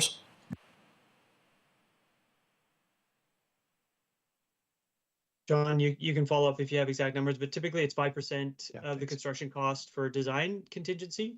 And that's not money that's just money that at the stage of the game, you know, at a Class D, it's a conceptual sketch, and it's money that's yet to be found through the process as you uncover the design detail. And then it's typically another 5% for the construction cost. And so that's during the construction phase when you run into maybe soil conditions, you run into different challenges, unforeseen costs that are needed in that zone. So it's typically 5% on both sides. Did I get that right, John? In this cost estimate, the design contingency allowance is 15% and the construction contingency is 5%. Okay, that's because I guess, so yes, right. So because we are in a design Class D stage, I guess we're further back because of that, so. Thank you very much for that. there is some additional information included in the cost estimate, page 79, if you'd like to have a look after. Thank you very much. I appreciate that. I know it's a little ways down the road, but we talk about borrowing for this through the Municipal Finance Authority. So because, and again, we're a little ahead of ourselves, but if it is through the regional district, is it going to be the regional district going to the MFA? Or if the city has, with respect, I'm not saying it is or isn't, a better rate from the MFA, would we allow the city to borrow instead of the regional district to save the taxpayers money and work it that way? Is that even a possibility? So regardless of who, even if the city were doing it on their own, the final application to MFA has to go through the regional district. So there's no better rate for any one of us. That rate is for both of us. And so that's the good news of working together. I'll also just flag, if I can, just the importance of being clear on the next steps, right? So we're really going to be focusing, really the next big discussion is going to be about service cost apportionment. I think that's where everyone sort of feels like, you know, we've done estimates on the survey, but talking about the reality of how much will a household in Port Alberni pay and how much will a household in Beaufort pay, for example, really is a heated debate, as we all know. And so, because every board, every council talks about whether who's paying more for what. And so we're going to have to spend some time on that. It will be led internally, just so we're clear, because what we figured is that our financial controller, likely in dialogue with your financial controller, are the two best experts in talking about how we could break down costs. So they're really going to lead that, supported by some legal, so that we can really talk about cost apportionment. If we find something we agree on there, then we're going to talk about these other elements of a service. And we're really aiming to see if we can have a referendum on the service somewhere at the end of this year or early next year. And that would be referendum 1 of 2.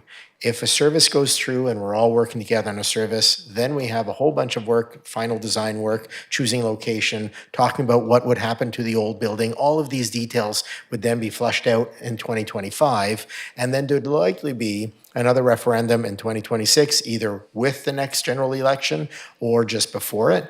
But there again, it's just so people understand that this is unfortunately a slower process, but there's a lot of moving parts and a lot of questions people rightfully have before considering a $70 million project. Just one, sorry, lady, excuse me 1 second, sorry. So just touching on that, the referendum, just because it is going to be most likely cheaper for the taxpayers, I would prefer to see that at time of election rather than on its own. But that's just personal, of course, so I just leave that as a comment. The other one was open houses. There was one in Port Alberni and one in Cherry Creek so far. Are we planning on engaging open houses in Beaver Creek and Sprout Lake and in the other areas? That's a great question because it ties into the referendums as well. And so far, every area wanted to have their own referendum so that they're not stuck, attached before wanting to be attached. And as a result of that, I really think that we would likely have public outreach in each community. It's the only way for people to really get into weeds and have those discussions. Otherwise, we potentially run into debates between people feeling they either didn't have a voice or were overshadowed. So I think that's an important element. Thank you very much. All right, Councillor Solda, Councillor Haggard, if that's okay. So let's go to the referendum here. It's going to be, the voting when it goes out to referendum will be different from the multiplexed. And people need to know that when that comes out. So maybe you could explain the difference, because you could have all your public meetings and all you want, but it was a lot different, the voting.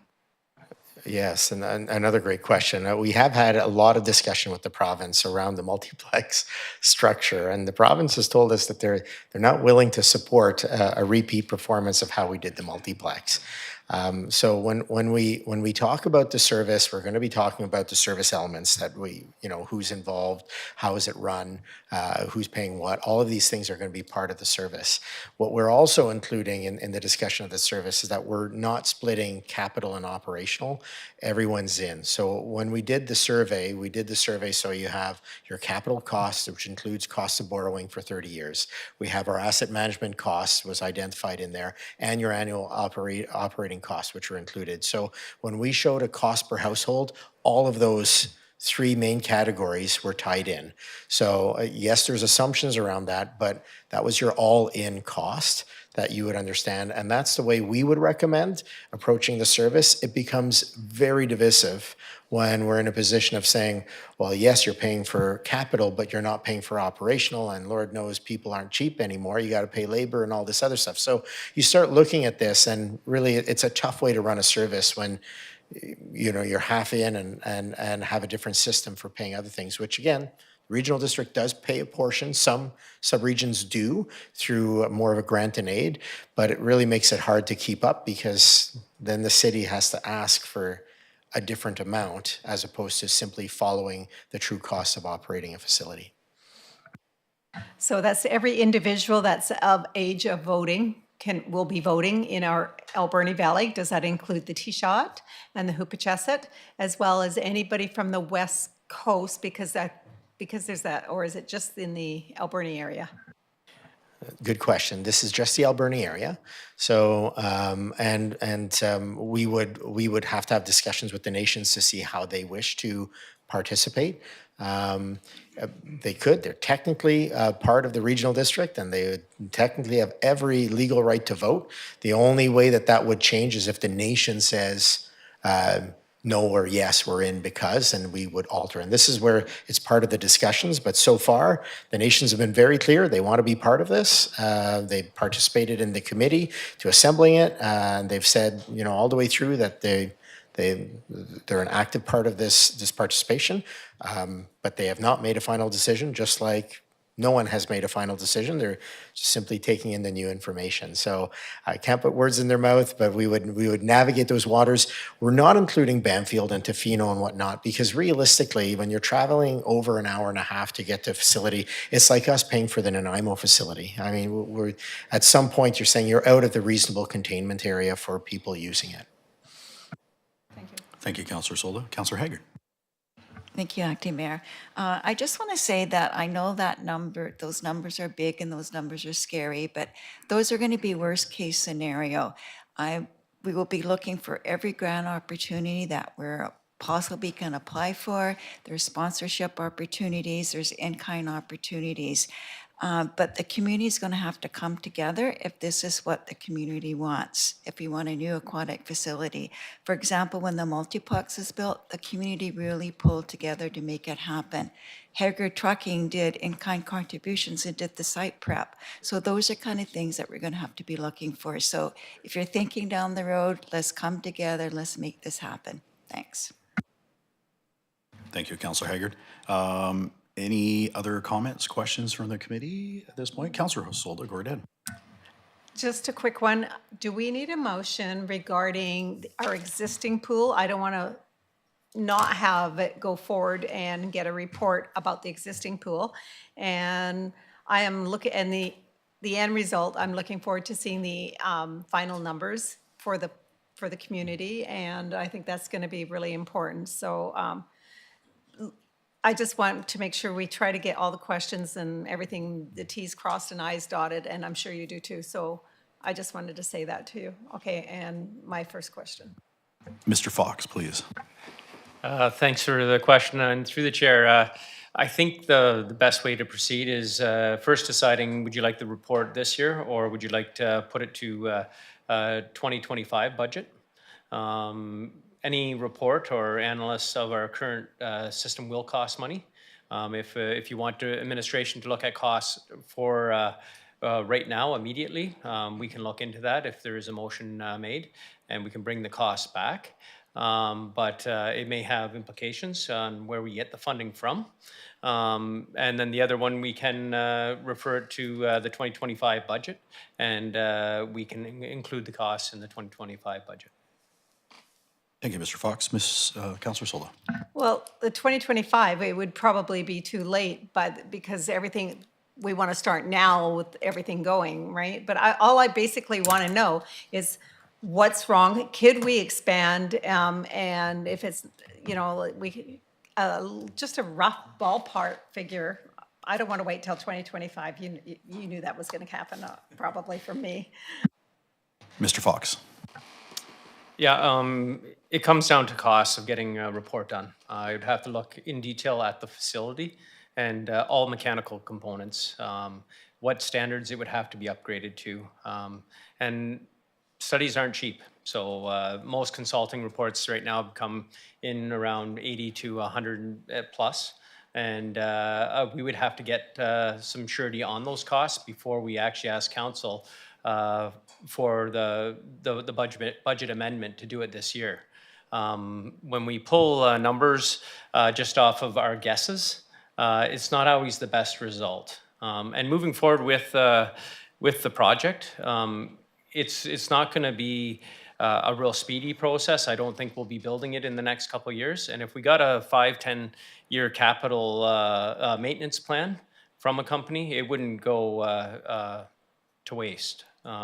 It's going to take some time to go through. Even if we get to detailed design in this term, it will still take several years to build and et cetera. So I don't think we're talking about a finished new multi or pool in 5 years. I think we're more in the 5 to 10 year time frame. Councillor Solda. Don't get me wrong. I mean, I would love a new pool. I like everything new and everything like that. But to answer some of the people out in the public here, their question is about the existing pool. And we're looking at spending $68+ million opposed to whatever study, as you alluded to, 100,000. I don't know. I mean, yes, we could put 100,000 to the pool, or we could do the study and answer a lot of questions that's out there. And people, by answering it, yes, we can, okay, or no, we can't, then let's get a new pool. I mean, it's really hard on that one. So that's where I'm at. Maybe a report of what it would cost, or just a report on having some kind of study regarding our existing pool, what's wrong, and what it would cost to expand it, or however you want to, whatever terminology you want. So I'm going to move that, and it's a notice of motion, I guess, to bring it to the regular meeting when the mayor's back and everybody's back. So motion is... Sorry, Councillor. So we're looking at, you'd like to make a notice of motion for the next council meeting? Because if so, and I totally understand it, I think the best way to do it would be to bring that notice of motion at the start of the next council meeting and in writing, and then we can have it as a notice of motion and go for a motion. I'll have some wordsmiths on it. Okay, super. That'll be a notice of motion to the next meeting. Okay. There we go. And I do want to, I do understand what Mr. Fox is trying to say on that subject, is we could come with a plan today, some numbers and all that, spend all this time. However, those numbers probably won't be valid at the time we actually have to make the decision. It's either a retrofit or the new pool. So, but I understand, Councillor Solda, and I think I look forward to your notice of motion at the next meeting. All right, Councillor Haggard. I was trying to decide whether to say this now or wait till later, but as Daniel said, any kind of retrofitting, you're probably looking at shutting down the pool, which means for a lengthy bit of time. And then what happens is you lose staff. We have trouble getting staff now, so your staff will be gone and you won't have access to a pool at all for a couple of years. So keep that in mind. Thank you, Councillor. Is anyone else like to speak on this fine subject at this point? Anybody? Any last words from our delegation? I'm compelled. It's not related to the pool, but I have to clarify so I don't get something waiting for me tomorrow morning at the office. The ACRD is not posting for 3 GIS positions. I know it was said earlier.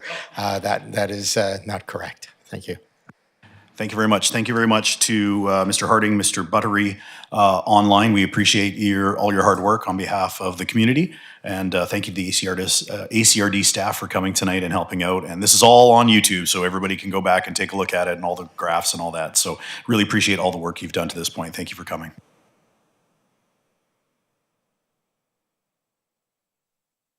All right, we'll move on to the next part of the meeting. Ladies and gentlemen, thank you very much for the delegations. So unfinished business, we spoke on we had the delegation of the Adventure Sport Park, and we have a report here from city staff on page 49. And we have a motion, prepared motion, but if any councillor would like to speak. Councillor Solda. I'll move that the Committee of the Whole receive the report, Adventure Sport Park, dated May 1st, 2024. Councillor Solda, we have a seconder for that. Councillor Dame. Any discussion on the report that we haven't had already? If not, all those in favor? Opposed, motion is carried. Next up is staff reports, quarterly departmental reports. So this is the quarterly reports from the Development Services, Engineering, Finance, and IT, Human Resources, Parks, Recreation and Culture, and Public Works Department. And I will turn over to Mr. Fox at this point. Thanks, and through the chair, I think this is, quarterly reports are very important for council to understand what services we're providing and for the cost. I think it will lead into the next reports coming to future COW meetings about service levels and where council wants to see. Some people think that budget discussions start in October, November, December.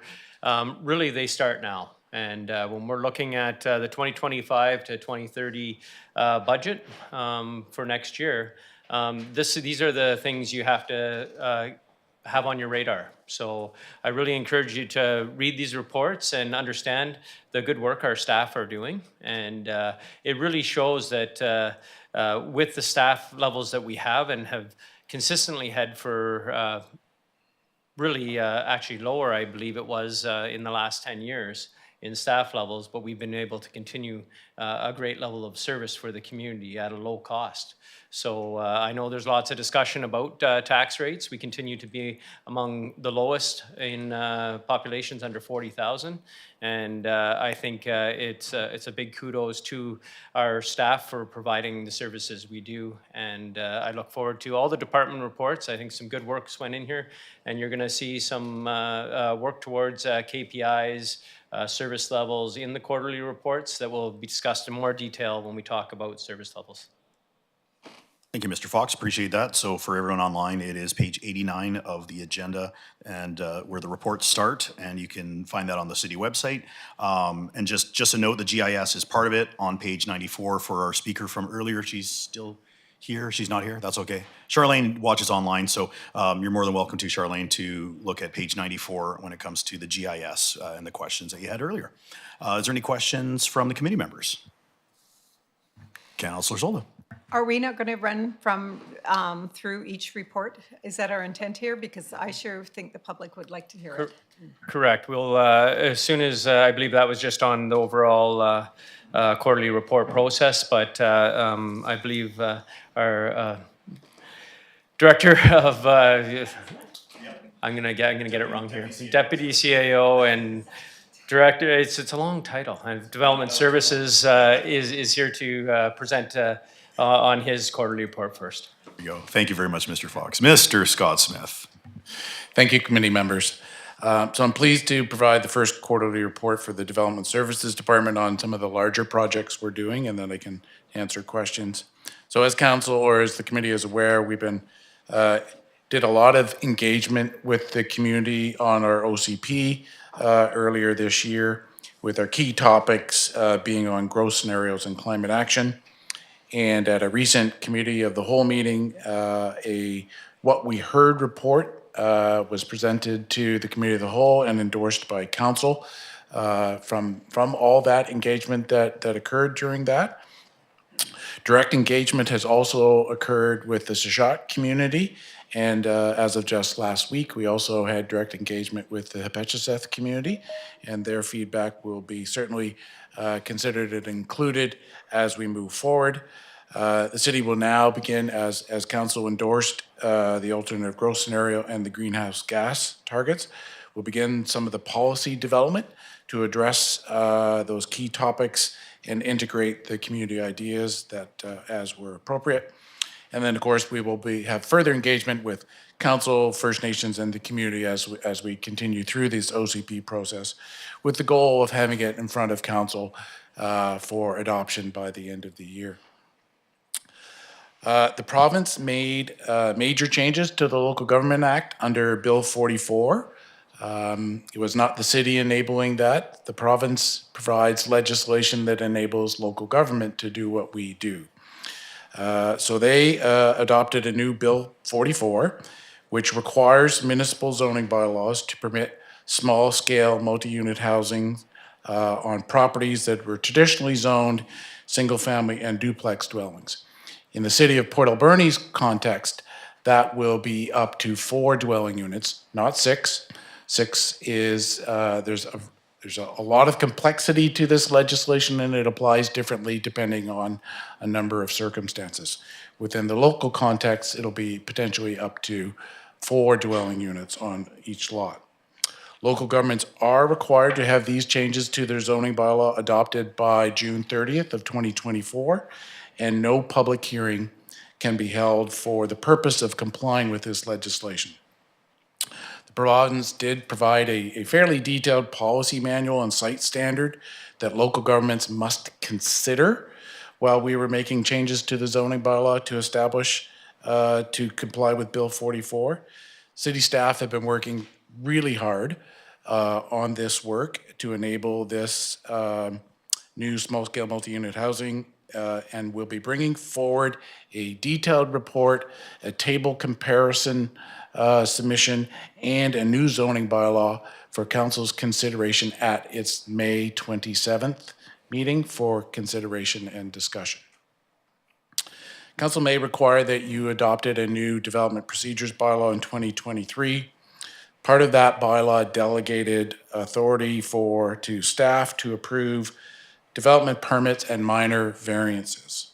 And although it's outside of this quarterly report, because there hasn't been a quarterly report since that time, wanted to provide to council that during that time, staff have approved 11 development permits and 2 minor variance permits. And some of the biggest or the most substantial ones was a 6-unit residential building on Athol Street that council had approved a comprehensive development zone on. So that development permit has been approved and they are now at the building permit stage. A proposed new building at 5130 Argyle, which is Argyle and 2nd Avenue. That's currently a vacant lot. And this is a proposed mixed-use building with ground floor commercial and 68 residential units. That is also at the building permit stage, and the last communication with the developer is that they're potentially thinking about a September start for construction. At 3747 10th Avenue, that's a renovation to the 10th Avenue Plaza at Redford and 10th. The dollar store being the primary residential use, and that work is almost complete. On 3455 Johnson Road, that is part of the No Frills building, and a development permit was issued to a Winners. They have not proceeded to a building permit stage yet, so we don't know their timing on when they may wish to proceed with that project. And the last major project is at 2892 3rd Avenue, which is a former 7-Eleven on 3rd Avenue and Mar. And you will see that is for a dental clinic, and that construction is currently underway. And staff will, during the quarterly reports, provide information on development permits that have been approved by staff. Also just want to reinforce the grant funding that the city received for the new childcare, from the new childcare spaces. The project on 8th Avenue with the new building connected to the existing city-owned Rollins building. That project is nearing completion. We're hoping for a potential June building occupancy, and then working hard with the operator to go through the licensing process to get it open.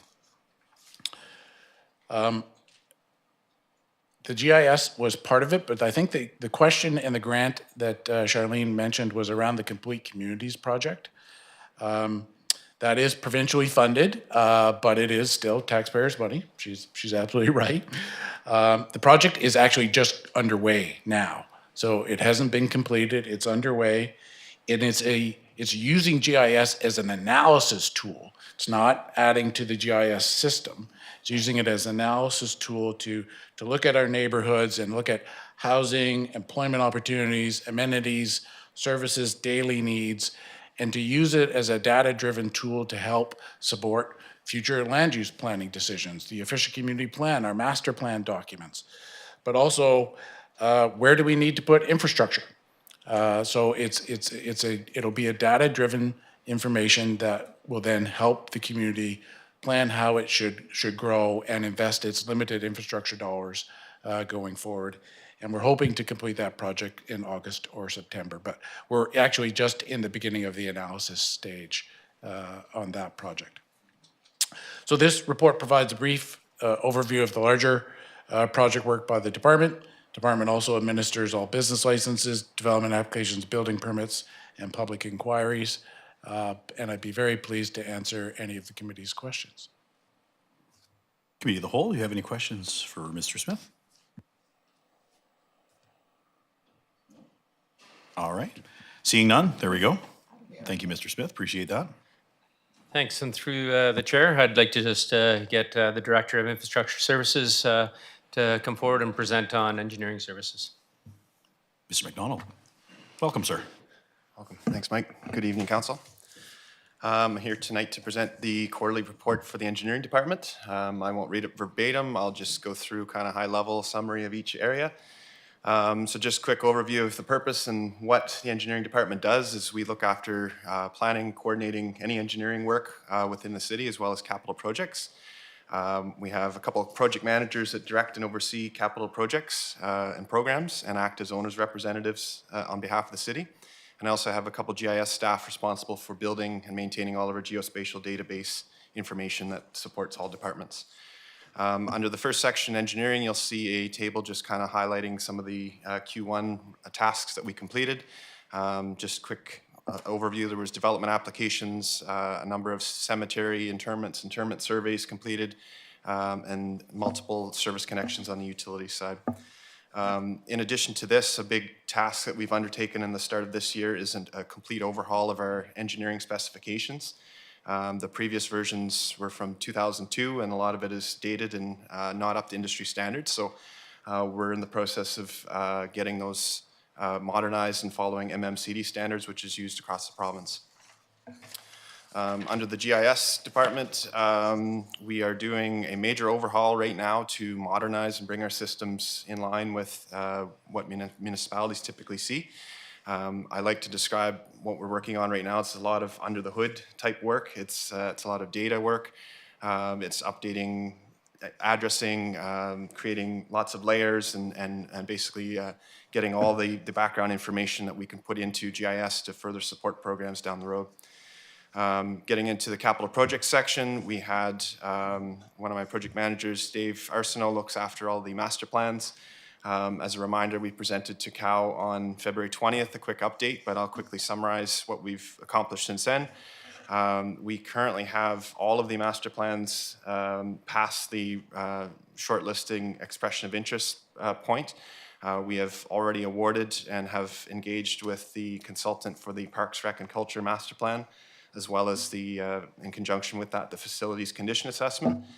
We have also awarded the fire master plan at this point, and we have already shortlisted the remaining utilities, transportation, and watershed protection, and we're advancing to the next stage of the RFP at this point. So our goal is to have all awarded and kicked off by mid to late summer and across all of the master plan areas. Moving on to some of the capital projects, there's a number of lists here on page 3 of my report, just some high-level ones to touch on. The SOMAS site demolition is currently at about 90% completion for demolition. There's a number of buildings that have been brought down. There's only a couple left at this stage that remain for demolition. The key-to-key pathway, we've completed phase 1 of the pathway, and phase 2 and 3 are in progress, and it is expected to complete that project by the end of this year. Bird Street redevelopment, we have the utility design complete between 10th and Anderson, and that is out, has closed, the tender has closed, excuse me, and we are in the process of finalizing the tender documents for the streetscape redesign between 10th all the way to 16th. There's a number of other projects that are also in the design initiation this year, and those are the last few listed there, just the Josephine force main replacement, our water main replacement along Franklin River Road, as well as a couple CSO-related projects. Touching briefly on budget, we currently have no variances or issues with approved budget in the financial plan. And that's a quick summary of the work that has been done in the engineering department. And if it pleases council, I'll keep on rolling after this. I'll pause for questions, but I'm also presenting the Public Works, so I can just do that one concurrently after this. Thank you, sir. So any questions to this point for Mr. McDonald? A very good report, by the way, and especially the mere fact that it's listing out the capital projects. For everyone at home or reading this is pages 93, 94, 95 on your agenda, and 95 has got all the capital projects. And one of them was the Bird Street. I get a lot of questions, hey, when is Bird Street being done? And again, it's typically we want to make sure everything's ready and to go and then do it rather than have to rip it back up. So I think the residents in the area will be very happy to hear that. So hearing no other questions, you may continue, sir. Great, thank you. Moving on to the Public Works Q1 report. So Public Works Department represents one of the largest groups of employees in our organization. They cover a lot of the services that we deliver to our residents and businesses in the community. We do things such as utilities, drinking water, wastewater, stormwater. We look after the roads and sidewalks, plowing, cleaning, sweeping, patching, that sort of thing. We also look after solid waste program as well as the fleet maintenance and fleet operation. So I'll quickly run through a little bit of summary by each sub-department within Public Works, and then if there's any questions afterwards as well. So starting initially with the utilities, the water utility operations. So this group provides all of our drinking water from source right to tap. There's a lot of regulatory requirements around testing and sampling and making sure that we're providing safe drinking water at all times. On page 2 of the report, you'll see a brief summary of some of the tasks completed in Q1. Just to quickly highlight, we had 3 water main repairs in the first quarter. We've had a number of service repairs and ongoing water meter repair and replacement, as well as hydrant maintenance. And you'll see a couple of photos there of some of the guys working on water main repair along Johnston and Broughton Road, as well as the cleaning of the inside of the Johnston Reservoir.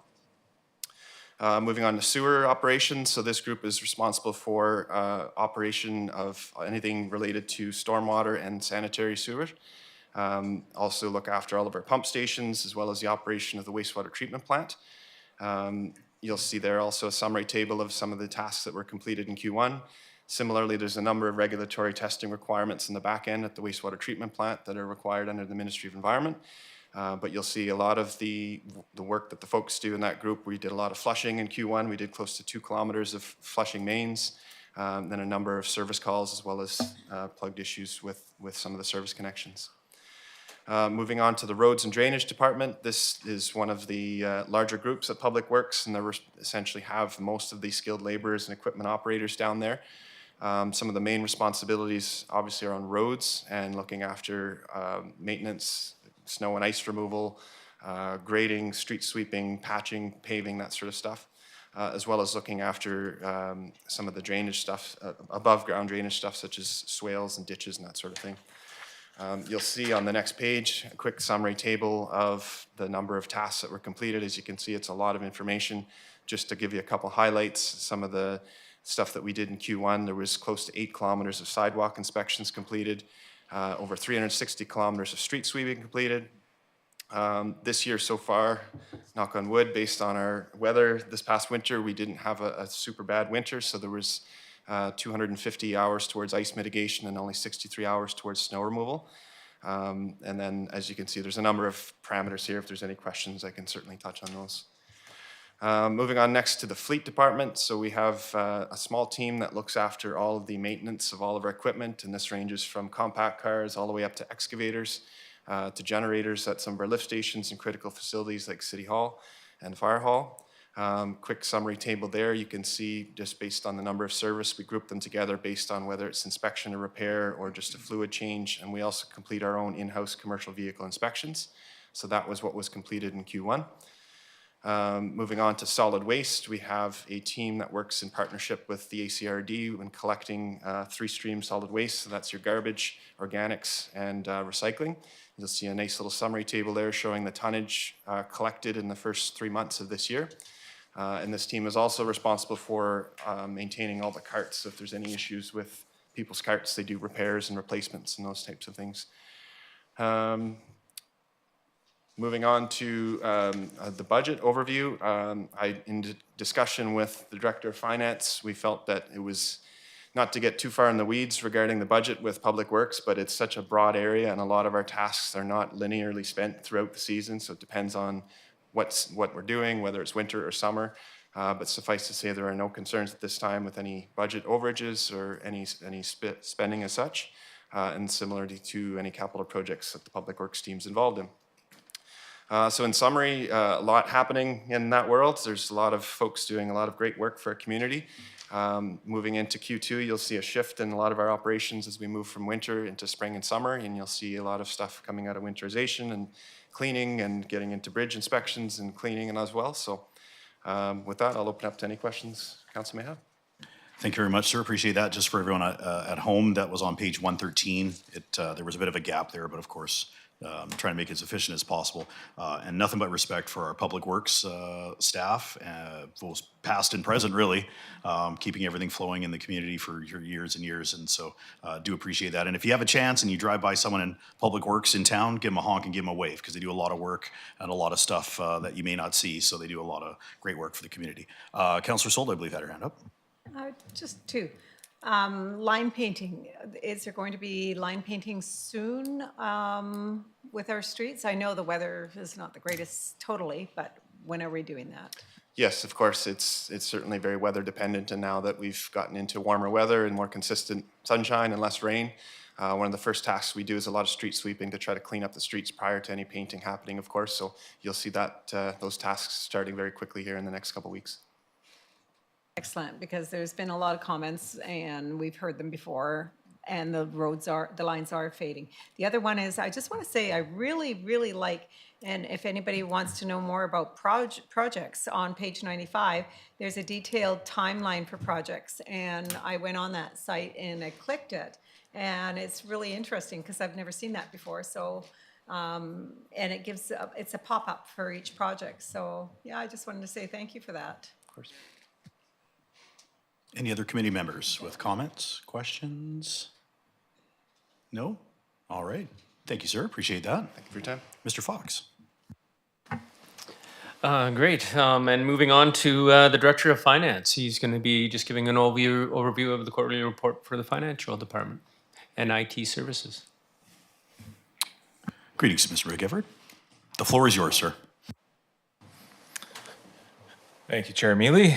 The most exciting department in the city today, the Finance and Information Technology group. So really the focus of the first quarter of the year is our financial plan. So you've seen myself and over the first quarter quite a bit. So that has been supported and improved, and we'll be sending out tax notices probably next week. Those will be in the mail. So we'll expect another busy 5 weeks after that, as far as the collection of those taxes and all the public that will be coming into City Hall. Also, the external audit was completed in the first quarter. A lot of effort was put forward from our team. Every single manager also coding and correctly entering everything. It's important that we get that accurate information to our auditor to have it done in a timely fashion, which in my time here at the city, it's the earliest that we've completed our financial audit. We completed that on April 22nd. So that was the earliest that we've completed that, which allows for more time to do all the reporting that we now have to do in the second quarter, which I'll report on at our next quarterly report. And we also had the asset retirement obligations that we brought forward. That was work that was done. A lot of support was provided by Infrastructure Services, our project management staff, that allowed Lukowicz to go out and do the quantification of those facilities and getting the numbers in that we needed to get the asset retirement quantified. So I really appreciated all the work from that manager. We also had to renew our liability and our property and ICVC policies. So there's some effort that is put forward there to make sure that we have everything complete, everything into the schedule, so that all those assets are covered. So that's completed with support across the organization. Also with procurement and contract management, we've been supporting the organization to undertake the procurements that need to be undertaken. We've been quite busy. We've been trying to ensure that we do get these procurements out. The Director of Infrastructure obviously has projects upcoming that we'd be undertaking with the new project management, the master planning. All those have been going out and posted, and you can see those on our website. We also do the grant reporting annually, so cutoff for the end of the year is important as far as our audit. So we do undertake and ensure that the grant reporting is completed. Also with the senior government, a lot of their cutoff date is in the first quarter, so their fiscal year end is March 31st. So it's important that we get the information to senior government, our grantors, to provide them the cutoff that they need. So when we look at this time of year, first quarter is usually our busy time of year to get the final grant reporting in. Some other of the items that we prepared in the first quarter was the audit committee for the February 28th. We've also worked on the fees and charges bylaw, securing new office space at the facility across the street. We undertook a bench advertising expression of interest. We're bringing a report to council at a later date just to discuss the next steps on that, and some other items that have come up. In information technology, we had just work on SCADA, HVAC, some policy development for administration that IT's been working on, and some offboarding and onboarding solutions to streamline the processes that we undertake when we bring in new employees and when employees depart. Through the financial planning process, we had some communication events. There were 5 City Connects. We had numerous social media campaigns providing residents with the different opportunities that they have to partake in the financial planning process. And then we had 2 committee of the whole meetings that provided the opportunity for input and engagement on the financial plan. So within the financial plan, there is no anticipated overspends or underspends. We're on target for a lot of our line items as far as finance and IT are for the first quarter. And there are no capital projects that finance and our IT are taking on at this time. Looking forward, we are seeing some additional resources required for tax sale.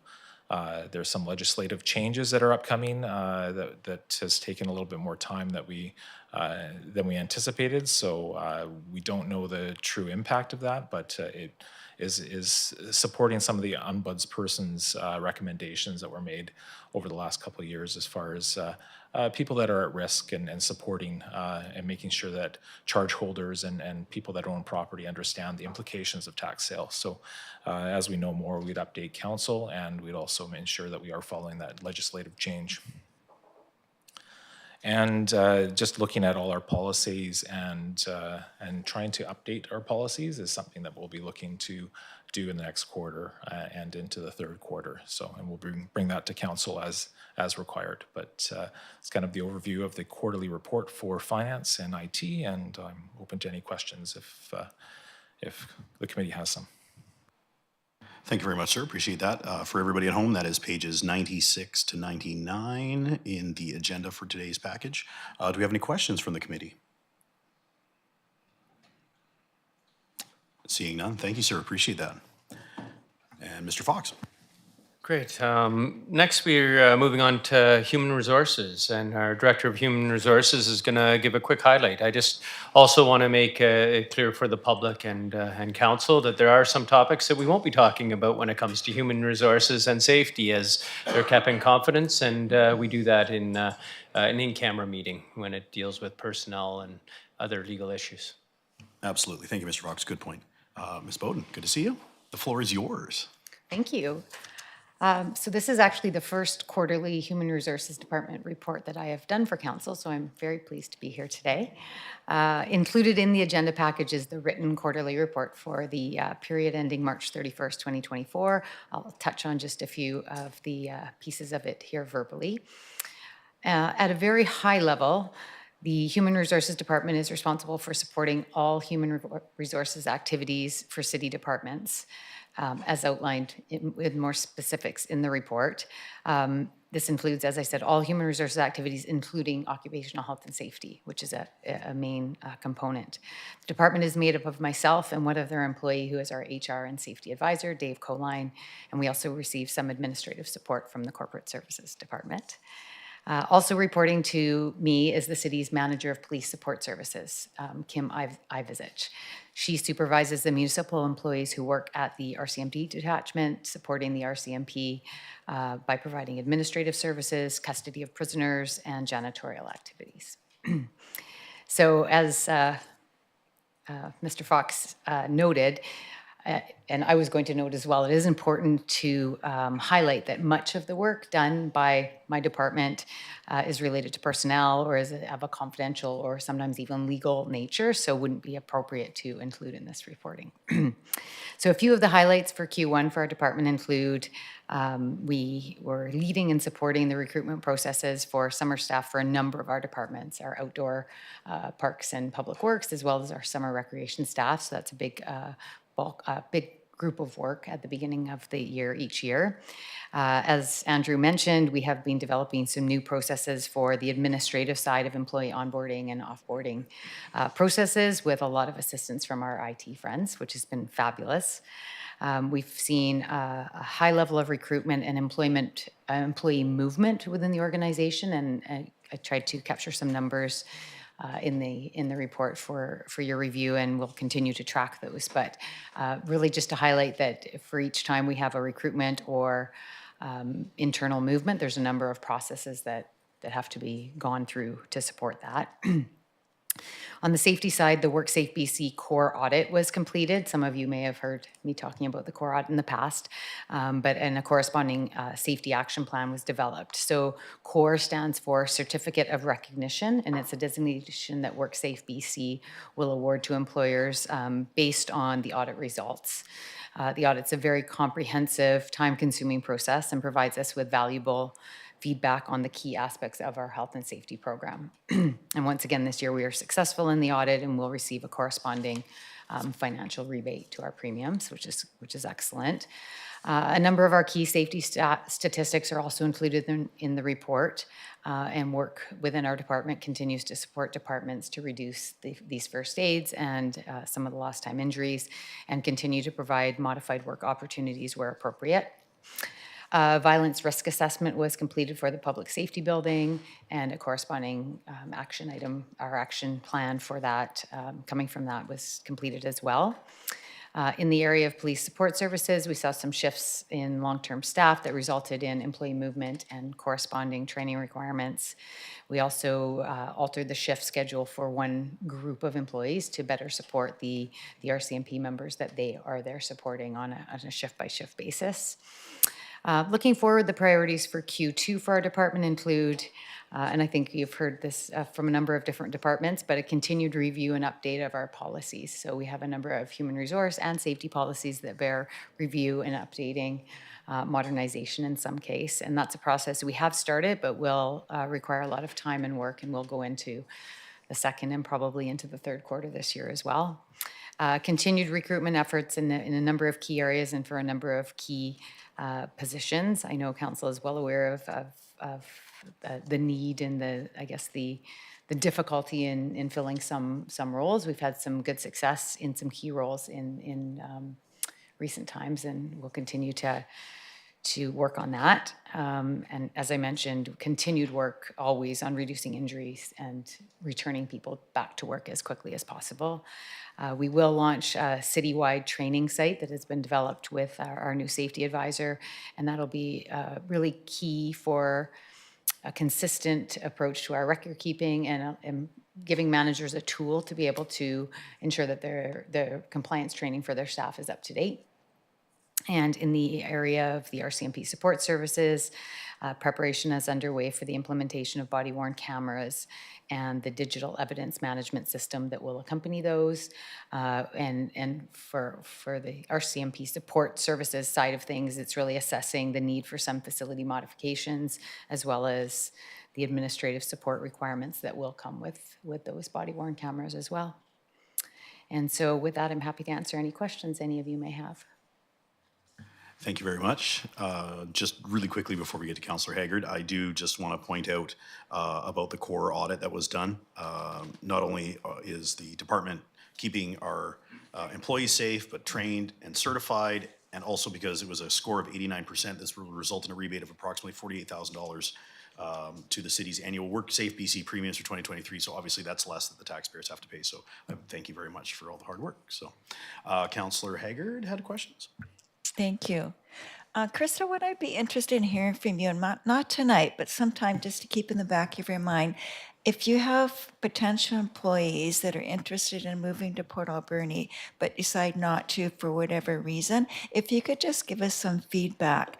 Or for example, it could be good feedback too, like they couldn't wait to move to Port Alberni because of the high school or the minor hockey program, or just that kind of feedback I'd really be interested in hearing. And if there's anything that council could do to make differences in the city to attract more employees that want to move here. So not answer it tonight, but just keep it in the back of your mind. I would be interested in hearing that kind of feedback. Thank you. Okay, thank you. Any other questions from committee members? Seeing none, thank you for your time. Appreciate it. Mr. Fox. Great, and moving right along here, I know it's a lot of information and it may be seeming a little while to go through it all, but it's very important to show you know what's happening in the quarters, and it's really valuable for you in your decision making. So. Next up, Director Thorpe wasn't able to attend tonight. She's out on vacation. So in the place of her, I will be doing a high-level review of the Park Recreation and Culture Department. But we also have the managers of facilities, the manager of parks, and the manager of recreation here to help answer any questions if council has any for them. So I'll go maybe over it very high level, and then I'll give each manager a chance to discuss the area in more detail if they want, and then if you want to ask any questions, feel free. So the Parks Rec and Culture Department has been very busy if you go through the full report. It is long and there's lots of statistics in the report. I'm not going to cover those. I encourage everybody to read them, and it starts on page 104. The overview of the cultural department, as everybody is aware, our manager of culture has departed the city, so it is a vacancy. But there's 5 areas that it's going to be focusing on, and that's art, placemaking, music, events, and heritage. And this is a very important role as we change into more encompassing the role of culture at Council's direction. So some of the key activities in this area that have been happening are through the museum and the Western Island Industrial Heritage Society. I believe we've talked about both in length, and there's a report on the museum coming up here in a little ways. But there's a lot of things that I didn't know the museum does. That was brought to my attention in reading the report, and I thought it was fabulous on how engaged our museum is and the programming that they offer out of the museum. So it was really, really exciting. The facilities department continues to be busy supporting all aspects of the city and the facilities. One of the one highlight I'd like to bring to the attention of council that does have a financial cost is the vandalism that is happening on city facilities. This isn't just graffiti, but actually some fires set in public washrooms and damaging of public washrooms. So this causes the level of service to drop off for an indefinite period of time. And so we are looking at the root causes and trying to understand how we can better offer these facilities 4 hours of the day without this big interruption in services. So in the report, you'll see some pictures of the vandalism. Also, Facility Services continues to work on lots of the capital, but also operational projects to make sure our infrastructure and assets are maintained. If we move into parks, you'll see lots of new trees planted everywhere. I know the council loves trees and loves seeing them go up. As this happens, we are looking at how that will affect budget and also the time needed to make sure that they can reach a maturity of when they no longer need to be cared for in the sense of irrigation. But it does create a demand in public spaces for our arborists, and our team in parks is quite small. Also, you'll see that there are some capital projects that have undertaken over the winter period, and we have finished the upgrading of one of the fields in town. This is also the first time, thanks to the manager of Parks and Director Thorpe, that we are also offering employee service 7 days a week in the Parks Department. So we're very happy that we are offering that service. So if you see park staff out on the weekends, it's not necessarily a call out. It's a person out actually working. It's one of the seasonal positions and providing that service when events are happening or our fields are being used, which is a really big benefit. I know when I first got here, there were some complaints about sometimes before a long weekend, there was 4 or 5 days that would go without the parks being checked up on. So it's a great service that will continue to be provided at the city. And in recreation, this section here, there's so many events, so many programming, so many things happening. I wouldn't dare to dive into it all, but there is a lot happening there. And I think I'll leave that up to the manager of recreation, as he is an expert in the area. And his other title is the manager of funness. So if you see him walking around, he does go by that as well. And with that, I think I'll call up the managers and let them speak to their departments and maybe answer any questions that council may have tonight. Thank you, Mr. Fox. All right. Here comes the delegation. Feel free to sit in that chair too. Yes. No one important sits in that chair usually. I think this is a great time Mr. Craneville, for there you go. council Looks good. to put a face to the name of the managers that are currently working in the departments and providing the great service. There we go. I'll leave it up to the managers. And before you start talking, just for the people at home, if you could just introduce yourself and your title and then fly at her. Hello, Rob Cranevelt, Manager of Facilities. So I maintain all of the facilities that the city owns and operates, from our rec centers to this facility, Harbor Key, the cultural buildings. Yeah, lots of facilities, the pool. Some just summarizing the quarterly report. So the first item was the construction of a small storage shed behind Echo Center to support the community investment program. Currently, folks looking to access things like barricades or pylons for nonprofit events have to enter the busy works yard where we have heavy machinery operating, so it's not a very safe area. So this will provide accessible and safe storage for events and folks looking to access those materials. As CAO mentioned, vandalism has been a real challenge in our department and other departments. A few weeks ago, Gyro Youth Center was a recipient of extensive fire damage, not just to the washroom, but there was soot and smoke damage throughout the building. So we're in the process of remediating all of that. And as mentioned, the ice sheet, the second ice sheet warehouser will be coming out on Monday, and then with a quick maintenance turnaround, it will be going back in on June 24th. We start remaking the ice. We are also well underway on the facility condition assessment project with WSP Consulting. That was awarded to support the departmental master plan in documenting current conditions of our facilities, estimate the remaining service life, and project future capital costs.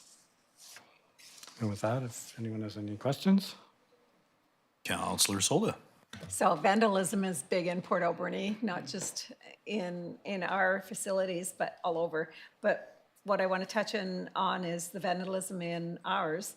Do we have cameras? Have we been able to capture who's been doing that and sending it to the RCMP? I know we can't say who or anything. I'm not asking that, but there has to be something that we can do.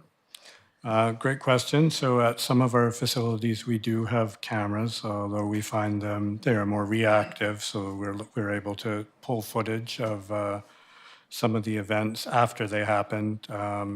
Mixed results if they have any preventative measures, but it's usually a mix of good lighting, cutting back like green spaces, patrols. We're partnering with the folks at the community policing program.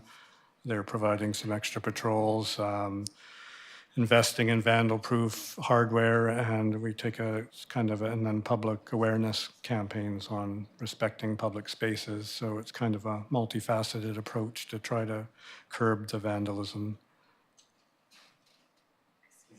Yeah, the only problem is if you know who it is, right? Nothing really happens in our policing system the way it is, and it's not necessarily the RCMP, it's just however the law system works, right? So that's the frustrating part, they come back. So, and how do you stop it? Correct, and any footage we do have, we deliver it to the RCMP for their file, so that's ongoing as well. I might be able to add a little bit to that. Our community safety through corporate services also works on proactive items. So we just finished a gap analysis and we're working on the continuum of care. That's a way of looking at the gaps that we are currently out there that maybe contribute to some of this activity and try and get some of an understanding of how we can engage differently in our areas. So that's assessments such as SEPTEDGE that our community policing manager is currently going to be taking this fall, and that'll become available to not only help the city, but also help residents out in the city. So we are taking a multi-prong sort of look at this because city facilities aren't the only targets in the city, and we hear about this day in and day out. Where our manager of facilities works collaboratively with the rest of the city to come up with creative solutions. Some of the preventative measures have sort of a two-prong effect. We want to make sure that everybody can enjoy public spaces, but in doing that, sometimes it comes with risk, and it's about being able to weigh those two items out. So it does take a full city and a community to make sure that community safety is achieved. Thank you, Mr. Fox. And I'd like to just add to that, just to make a plea to all the residents, our fine residents that are in the areas of our facilities. A lot of them have cameras or Ring cameras or that. If there is any vandalism in your area, please check that footage, bring it to the community policing office, and maybe you can help and keep your own neighborhood safe. So any other questions at this time? Committee members? No? All right, next up. Thank you. Through the chair, I'm Wayne Mahalis, the manager of parks with the city of Port Alberni, to talk about our quarterly report for the first quarter. We've seen only one major significant snowfall, so that allowed parks crew to work on tree planting, irrigation, upgrades. To mention, we are trying to plant most of our trees where we have irrigation, or the ability to irrigate them effectively. Some of the administration things we're working on is annual project timelines, so creating timelines for things to happen in parks, development of equipment inventory, asset management processes, things like that, to develop standard work order processes for our equipment and our requests. Horticulturally, as I mentioned, planting trees, a couple of locations were Blair Park, Russell Park. Horticulture, we recently got 3 staff recertified to be dangerous tree assessors, so that's very important. We do get a lot of tree calls weekly, daily.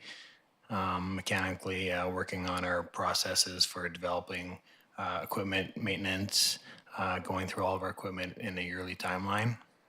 Operationally, first quarter general winter maintenance cleanup, stuff like that, spring cleanup took place. Sports field, we're identifying repairs that are needed in the sports fields currently, as well as obtaining a quote to get a needs assessment for our sports fields. As the CEO mentioned, as of April 2nd, we have 7-day-a-week coverage for the seasonal season, so that will go till October. With that too, we also brought in seasonal staff 2 weeks early. This will help with the pre-growing season, getting the winter cleanup done, and as well as the spring cleanup. Moving into second quarter, further development of the maintenance program with parks, as well as developing all inspection processes for the parts. So this will be not only playgrounds, but sports fields, any of the parks that we go to on a day-to-day basis. Horticulturally, we're continuing to plant our annuals, develop our tree hazard assessment log program. This identifies the trees that we log, assess, and then reassess them as needed. We've currently completed our irrigation startup for the season, so working through any of the bugs in that process. Sports fields, we're doing general maintenance with aerating, overseeding, any of that kind of stuff, as well as ongoing maintenance and further development of the sports field maintenance process. Operationally, we're out doing spring cleanup, general pressure washing of equipment, playgrounds, assessing any trees, just identifying any hazards that from over the winter time. Any questions? I'd be happy to answer. Thank you very much for your report. Committee members, any questions? Councillor Zola.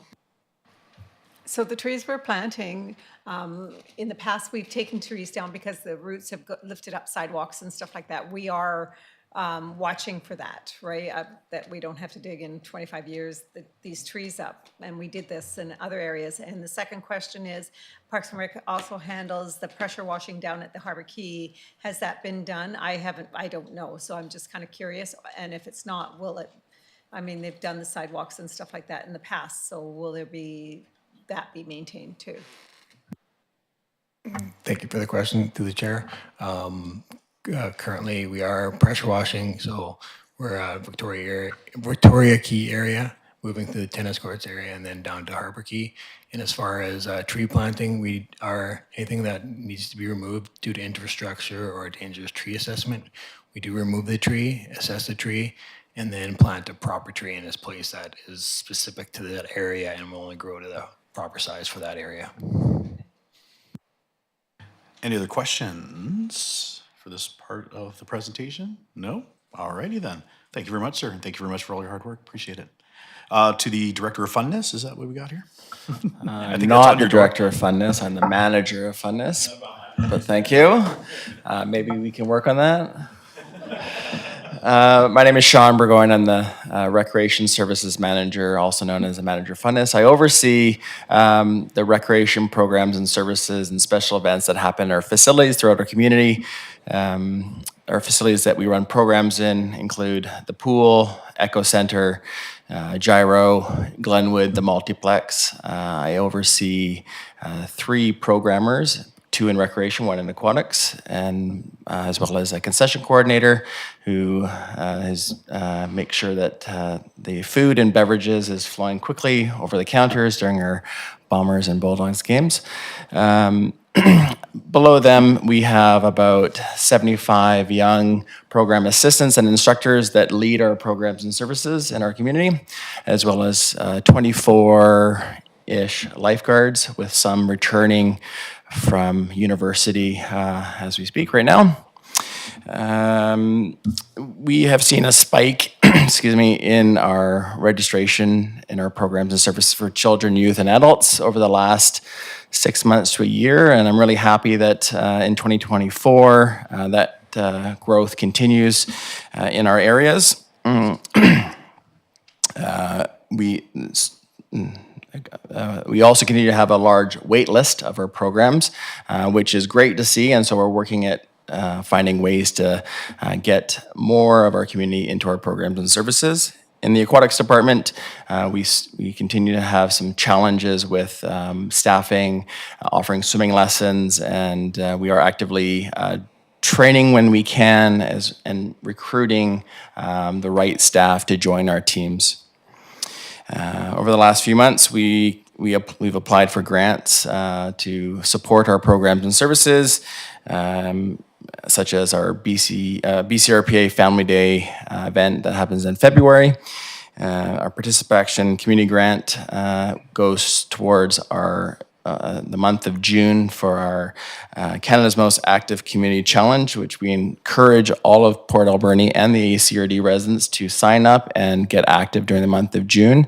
And the community that is the most active can win up to $100,000 to go to our recreation programs and services within our community of the Alberni Clayoquot Regional District.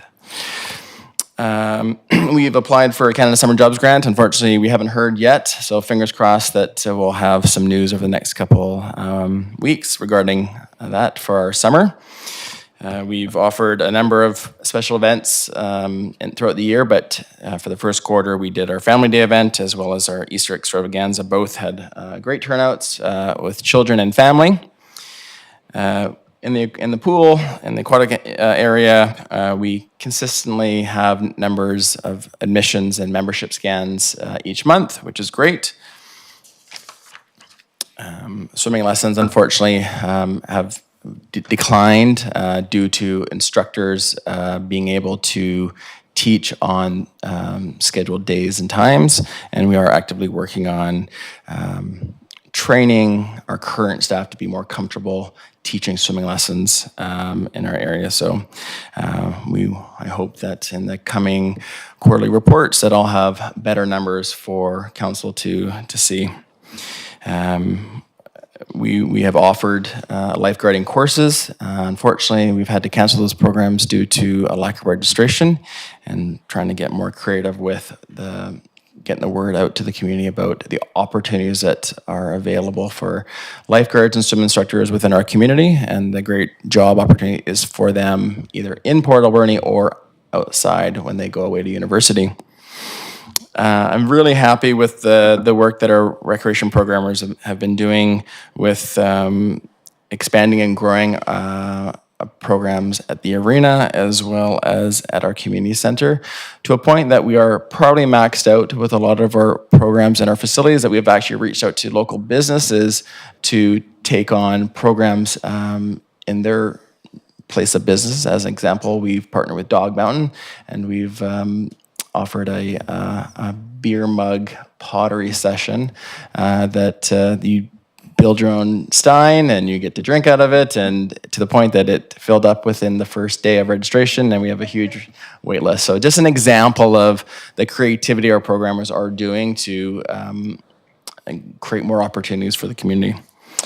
Hockey is very popular here in Port Alberni, to the point that we could offer hockey programs from beginner to advanced 7 days a week if we had the staff.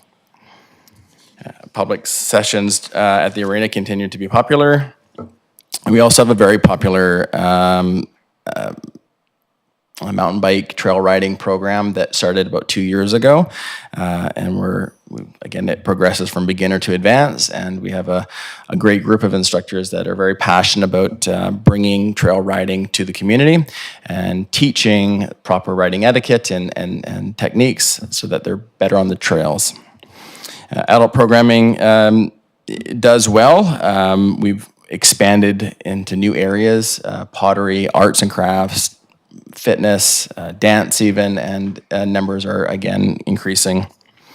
A very popular program at Glenwood is our birthday parties. We are almost full every weekend, from 9 a.m. till 6 p.m.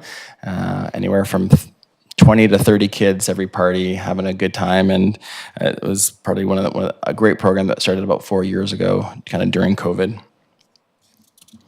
We've also continued to expand and grow our drop-in programs for children and youth and adults, where they can come in and for free or a small drop-in fee to participate in recreation activities, basketball, pickleball, multi-sports, family activities, and it's been and also rollerblading.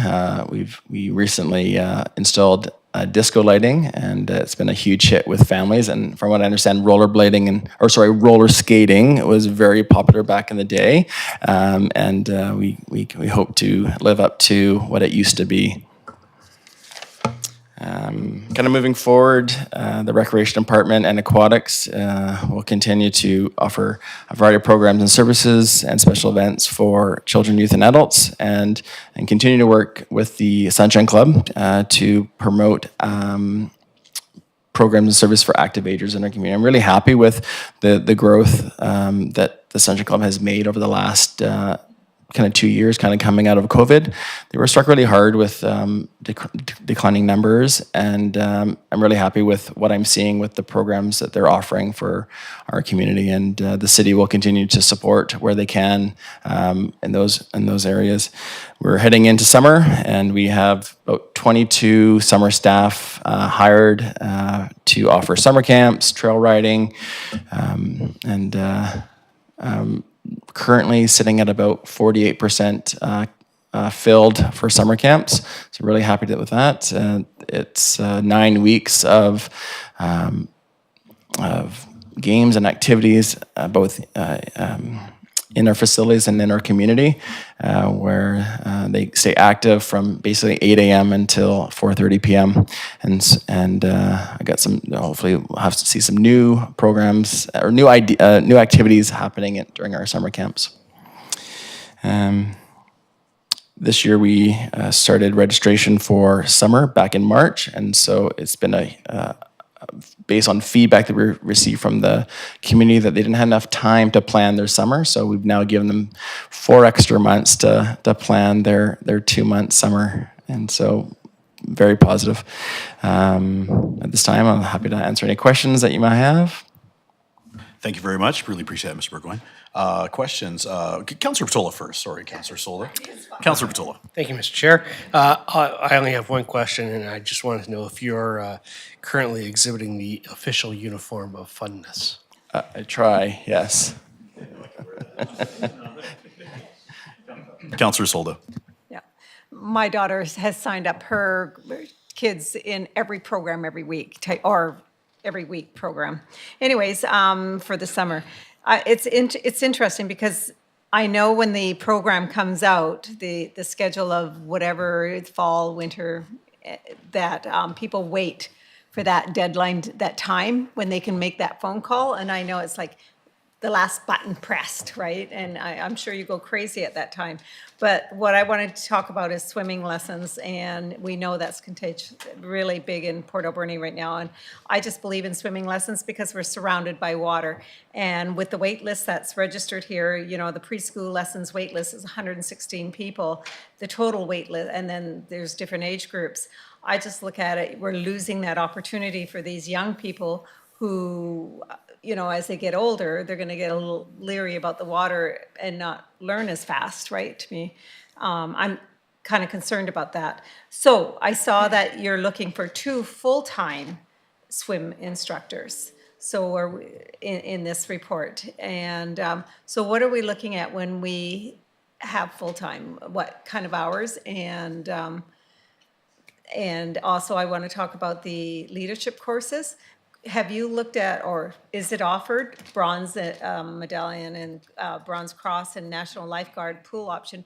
Are they offered in the summertime for students instead of having to come after school, and could they take it in the summer?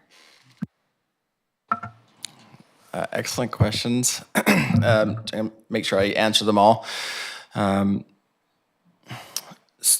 So for the lifeguarding courses, we are offering them in the summer. The challenge is in order to teach the Bronze Medallion, Bronze Cross, National Lifeguard, the swim instructor, we need to have an instructor trainer that is trained, and we currently don't have on staff someone. So we are bringing someone in from outside of Port Alberni, and we have recently hired someone that could be teaching some of these programs.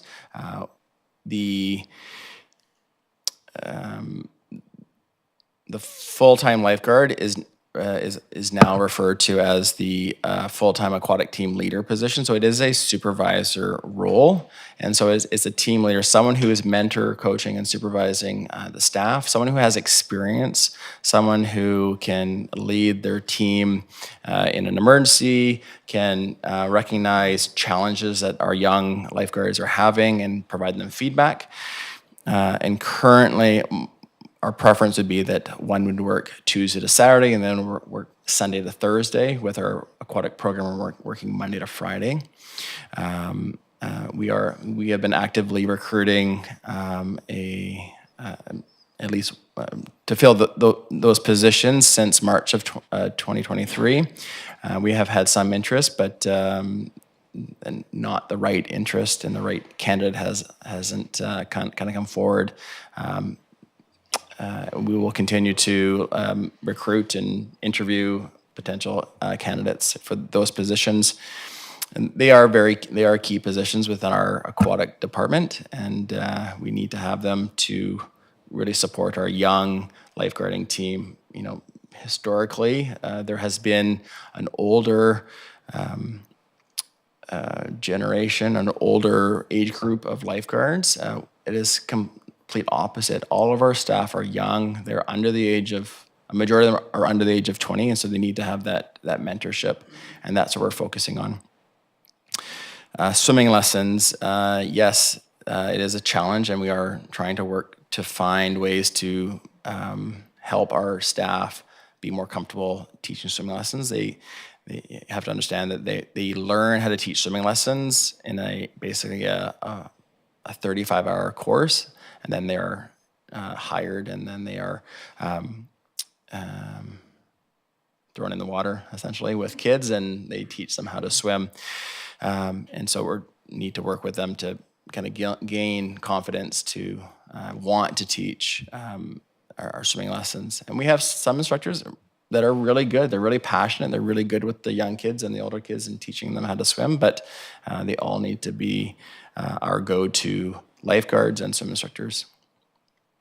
Councilor Soul, does that answer your questions? I can provide more information if you would like. So your 35 hours, the swimming instruction, right, for lifeguards, is that 35 hours for the existing lifeguards? So we hire lifeguard swim instructors that have both their lifeguarding certificate, which is a 44-hour course, and then their swim instructor course, which is about a 40-hour course as well. Okay, so are we going to be offering any of these courses during this summer, and that students could participate in? We would like to offer those courses if we can find an instructor trainer that can come to Port Alberni to teach those courses in our facility. There are larger communities that offer these courses, such as Nanaimo and Qualicum and Comox. They have a larger instructor base to draw from, and it may be ideal for those that are interested in becoming a lifeguard to commute until we can get those instructors, trainers in our community. Okay. Essentially, the aquatic team leaders would be those instructors. They would teach our Medallion Cross lifeguarding. Thank you very much. Mr. Fox, you have something to add? Yeah, thanks. And through the chair, I know that aquatics is a concern of council, and staff is doing everything that we can to make sure we address it. I know that we've put a lot of information on the webpage that are answering a lot of your questions that you're asking. So I would ask council to refresh themselves on some of the questions that are being asked tonight on the website, and I would encourage the public to go to that site as well. Again, when we have young youth teaching either swimming lessons or acting as a lifeguard, you're putting a person in a position of not just power, but of a lot of responsibility over our youth. And any time that we have young workers, we have to make sure that we're affording them all of the duties and responsibilities of being a young worker. And WorkSafe actually mandates that. And this is part of the ongoing challenging environment in aquatics as the regulations get more strict. And we have to make sure people are very, very comfortable in doing the job. And most times when I get a complaint from a parent, it's usually about somebody that was nervous around a situation, not quite confident in the decision that they're making. And we want to make sure in the city of Port Alberni that our instructors are fully confident. And I believe that's where the manager of recreation is pointing at, is it's not just the 35-hour and then release and stand back and watch the program. So again, we are doing everything we can as administration to make sure that we can keep the safety of everybody learning how to swim, but also staffing to an appropriate level where we can meet council's mandate of the service levels that you'd like to see. Thank you, Mr. Fox. And just on a personal note, I'd like to make a plea to our staff there who may be uncomfortable or haven't gained that confidence yet, that they are going to make a difference in especially the youth in our community. I look back at my experiences at the pool. I was developmentally challenged at birth. And swimming was one of those things where I could go and not have to worry about wearing a chest protector and worrying about my physical well-being. And the people that taught me how to swim are very dear to my heart. And so I would like to make that plea right now to our employees that if you are not confident, just remember 20, 30, 40 years down the road, you will be making a huge difference in people's lives, especially the youth of our community. So I appreciate all the hard work. Sorry, Councillor Haggard. Thank you, Councillor Ely. I really appreciate that. I don't have a question, I have a comment though. I just want to thank all the directors and the managers and your team for all the hard work that you do to make this community just such a wonderful place to live. We really appreciate you and keep up the good work. You're such a pleasure to work with. Thank you so much. Hear, hear. Well said. Any other committee members at this time will have any questions at this? No? Thank you very much for all your, yep. Nope. Thank you very much for all your excellent reports. Sorry. Thank you so much, you guys. And I believe Mr. Fox, does that bring the end of the reports at this time? Correct. That's all the departments in the city that have presented to this time. I think all we have to do is have receipt. There is a motion that is written down for receipt of such. Do we have any councillors have any questions, or would you like to make the motion? Councillor Dane. I'd be happy to make that motion. I move that that the Committee of the Whole receive the quarterly reports from the Development Services, Engineering, Finance and IT, Human Resources, Parks, Recreation and Culture, and Public Works Departments for the period January 1st to March 31st, 2024. I'll second that motion. Councillor Haggard's a seconder. Just a comment. So for the people at home, it's from page 89 to the end of our agenda tonight. So it's all online. You're more than welcome to read and really digest, as my father used to say. So any other discussion? If not, all those in favor? Opposed? Motion is carried. Doesn't look like there's any correspondence at this time. Any new business? We didn't have any agenda. So it is question period, an opportunity for the public to ask questions of the committee. For those participating electronically, please try to use your raise a hand feature and we'll try our best to call upon you as well. Is there anybody in attendance that would like to ask any questions? Mr. Fraser? Talking about Public Works alumni. Good to see you. Thank you. Randy Fraser. Just short snappers, I guess. In the upcoming work, I'm just wondering if we'll be carrying on doing the improvements to the Cassuxis Dike that we didn't finish last year. That is a great question. Is there I know it's an operating thing, it wasn't in any capital, but I'm just wondering if there's unfinished work there, so I'm just wondering if it's going to be finished. An excellent question. Mr. Fox. Thanks. I'm not sure what's unfinished. I can look into it. We do have budget for regular operational maintenance on the dike, so I can follow up with that question. But if there is some deficiencies, yes, we should be.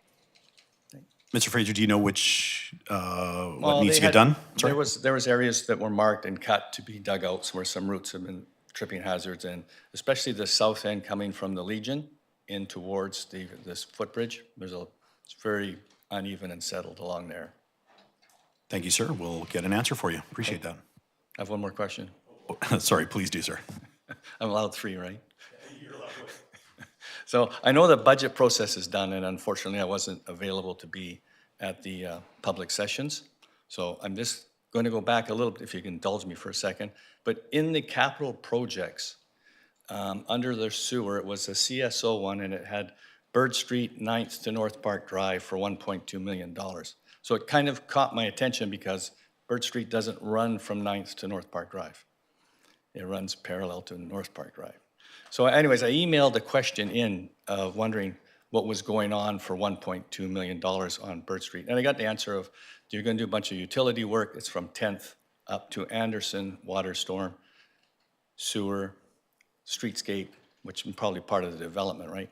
But I was just curious why it's in a line item of sewer. It all contains storm, sewer, water, road work. It's all budgeted. Nothing is broken out into the individual utilities that would normally would be. It's just 1.2 million. Thank you, Mr. Fraser. That's, you are correct. Yeah, Bird Street does not run to North Park Drive. No, well, North Park would come all the way down to behind, to Bird Street, sorry, yes. So it would connect. Turns into Anderson. Turns into Anderson, that's what it is. So, sorry, Mr. Fox. No problem. I don't have the answer. So again, it's if the question, I can look into it. The Bird Street project, I have seen it broken out. I know that the total cost is there, but I don't have the exact answer to that question at this time. But I can bring it back to council. I was just curious why it wasn't broke out. And the second part of that question is, if you're separating the storm, I mean the sewer, the CSO, right? Because of CSO. If you're separating the stormwater out of the sewer from Anderson down to 10th Avenue. Now, I don't always pay attention to what's going on in the city. I'm just wondering, where's the stormwater going when you get to 10th? Because as far as I'm aware, there's no storm system there. So there is going to be a storm installed for future when we, as we dig this up the city and count on having storm main in future.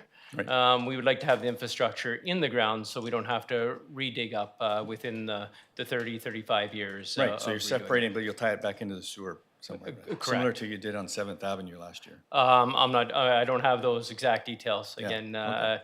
I don't have the full reports or the knowledge of the questions that we're going to be asked tonight. Again, if it's something that you'd like, I'm sure we can follow up no, with just you, curious. On email. Just curious, right? That was all. Yeah. Just some clarification. Yep.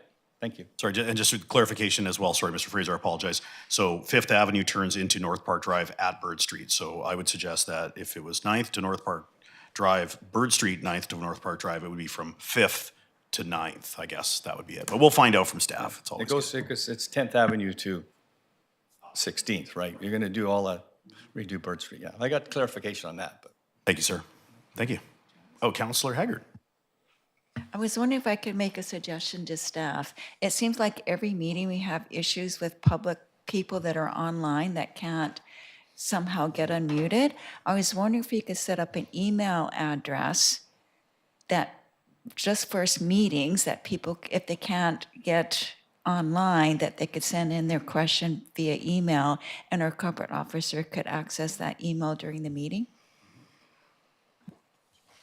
Through the chair, we can look at some solutions for that and to make sure that we can get the questions. I know this has been an ongoing process and only some people's technology is syncing with ours, and I understand this happens from time to time in other locations as well, but having a backup solution is a good idea.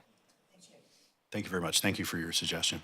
Is there anyone else that would like to come forward and ask any questions? If not, May I have a motion to adjourn? Councillor Patola, second. Councillor Dame, all those in favor? Opposed, motion is carried 8:53. Thank you, everybody. Have a wonderful evening.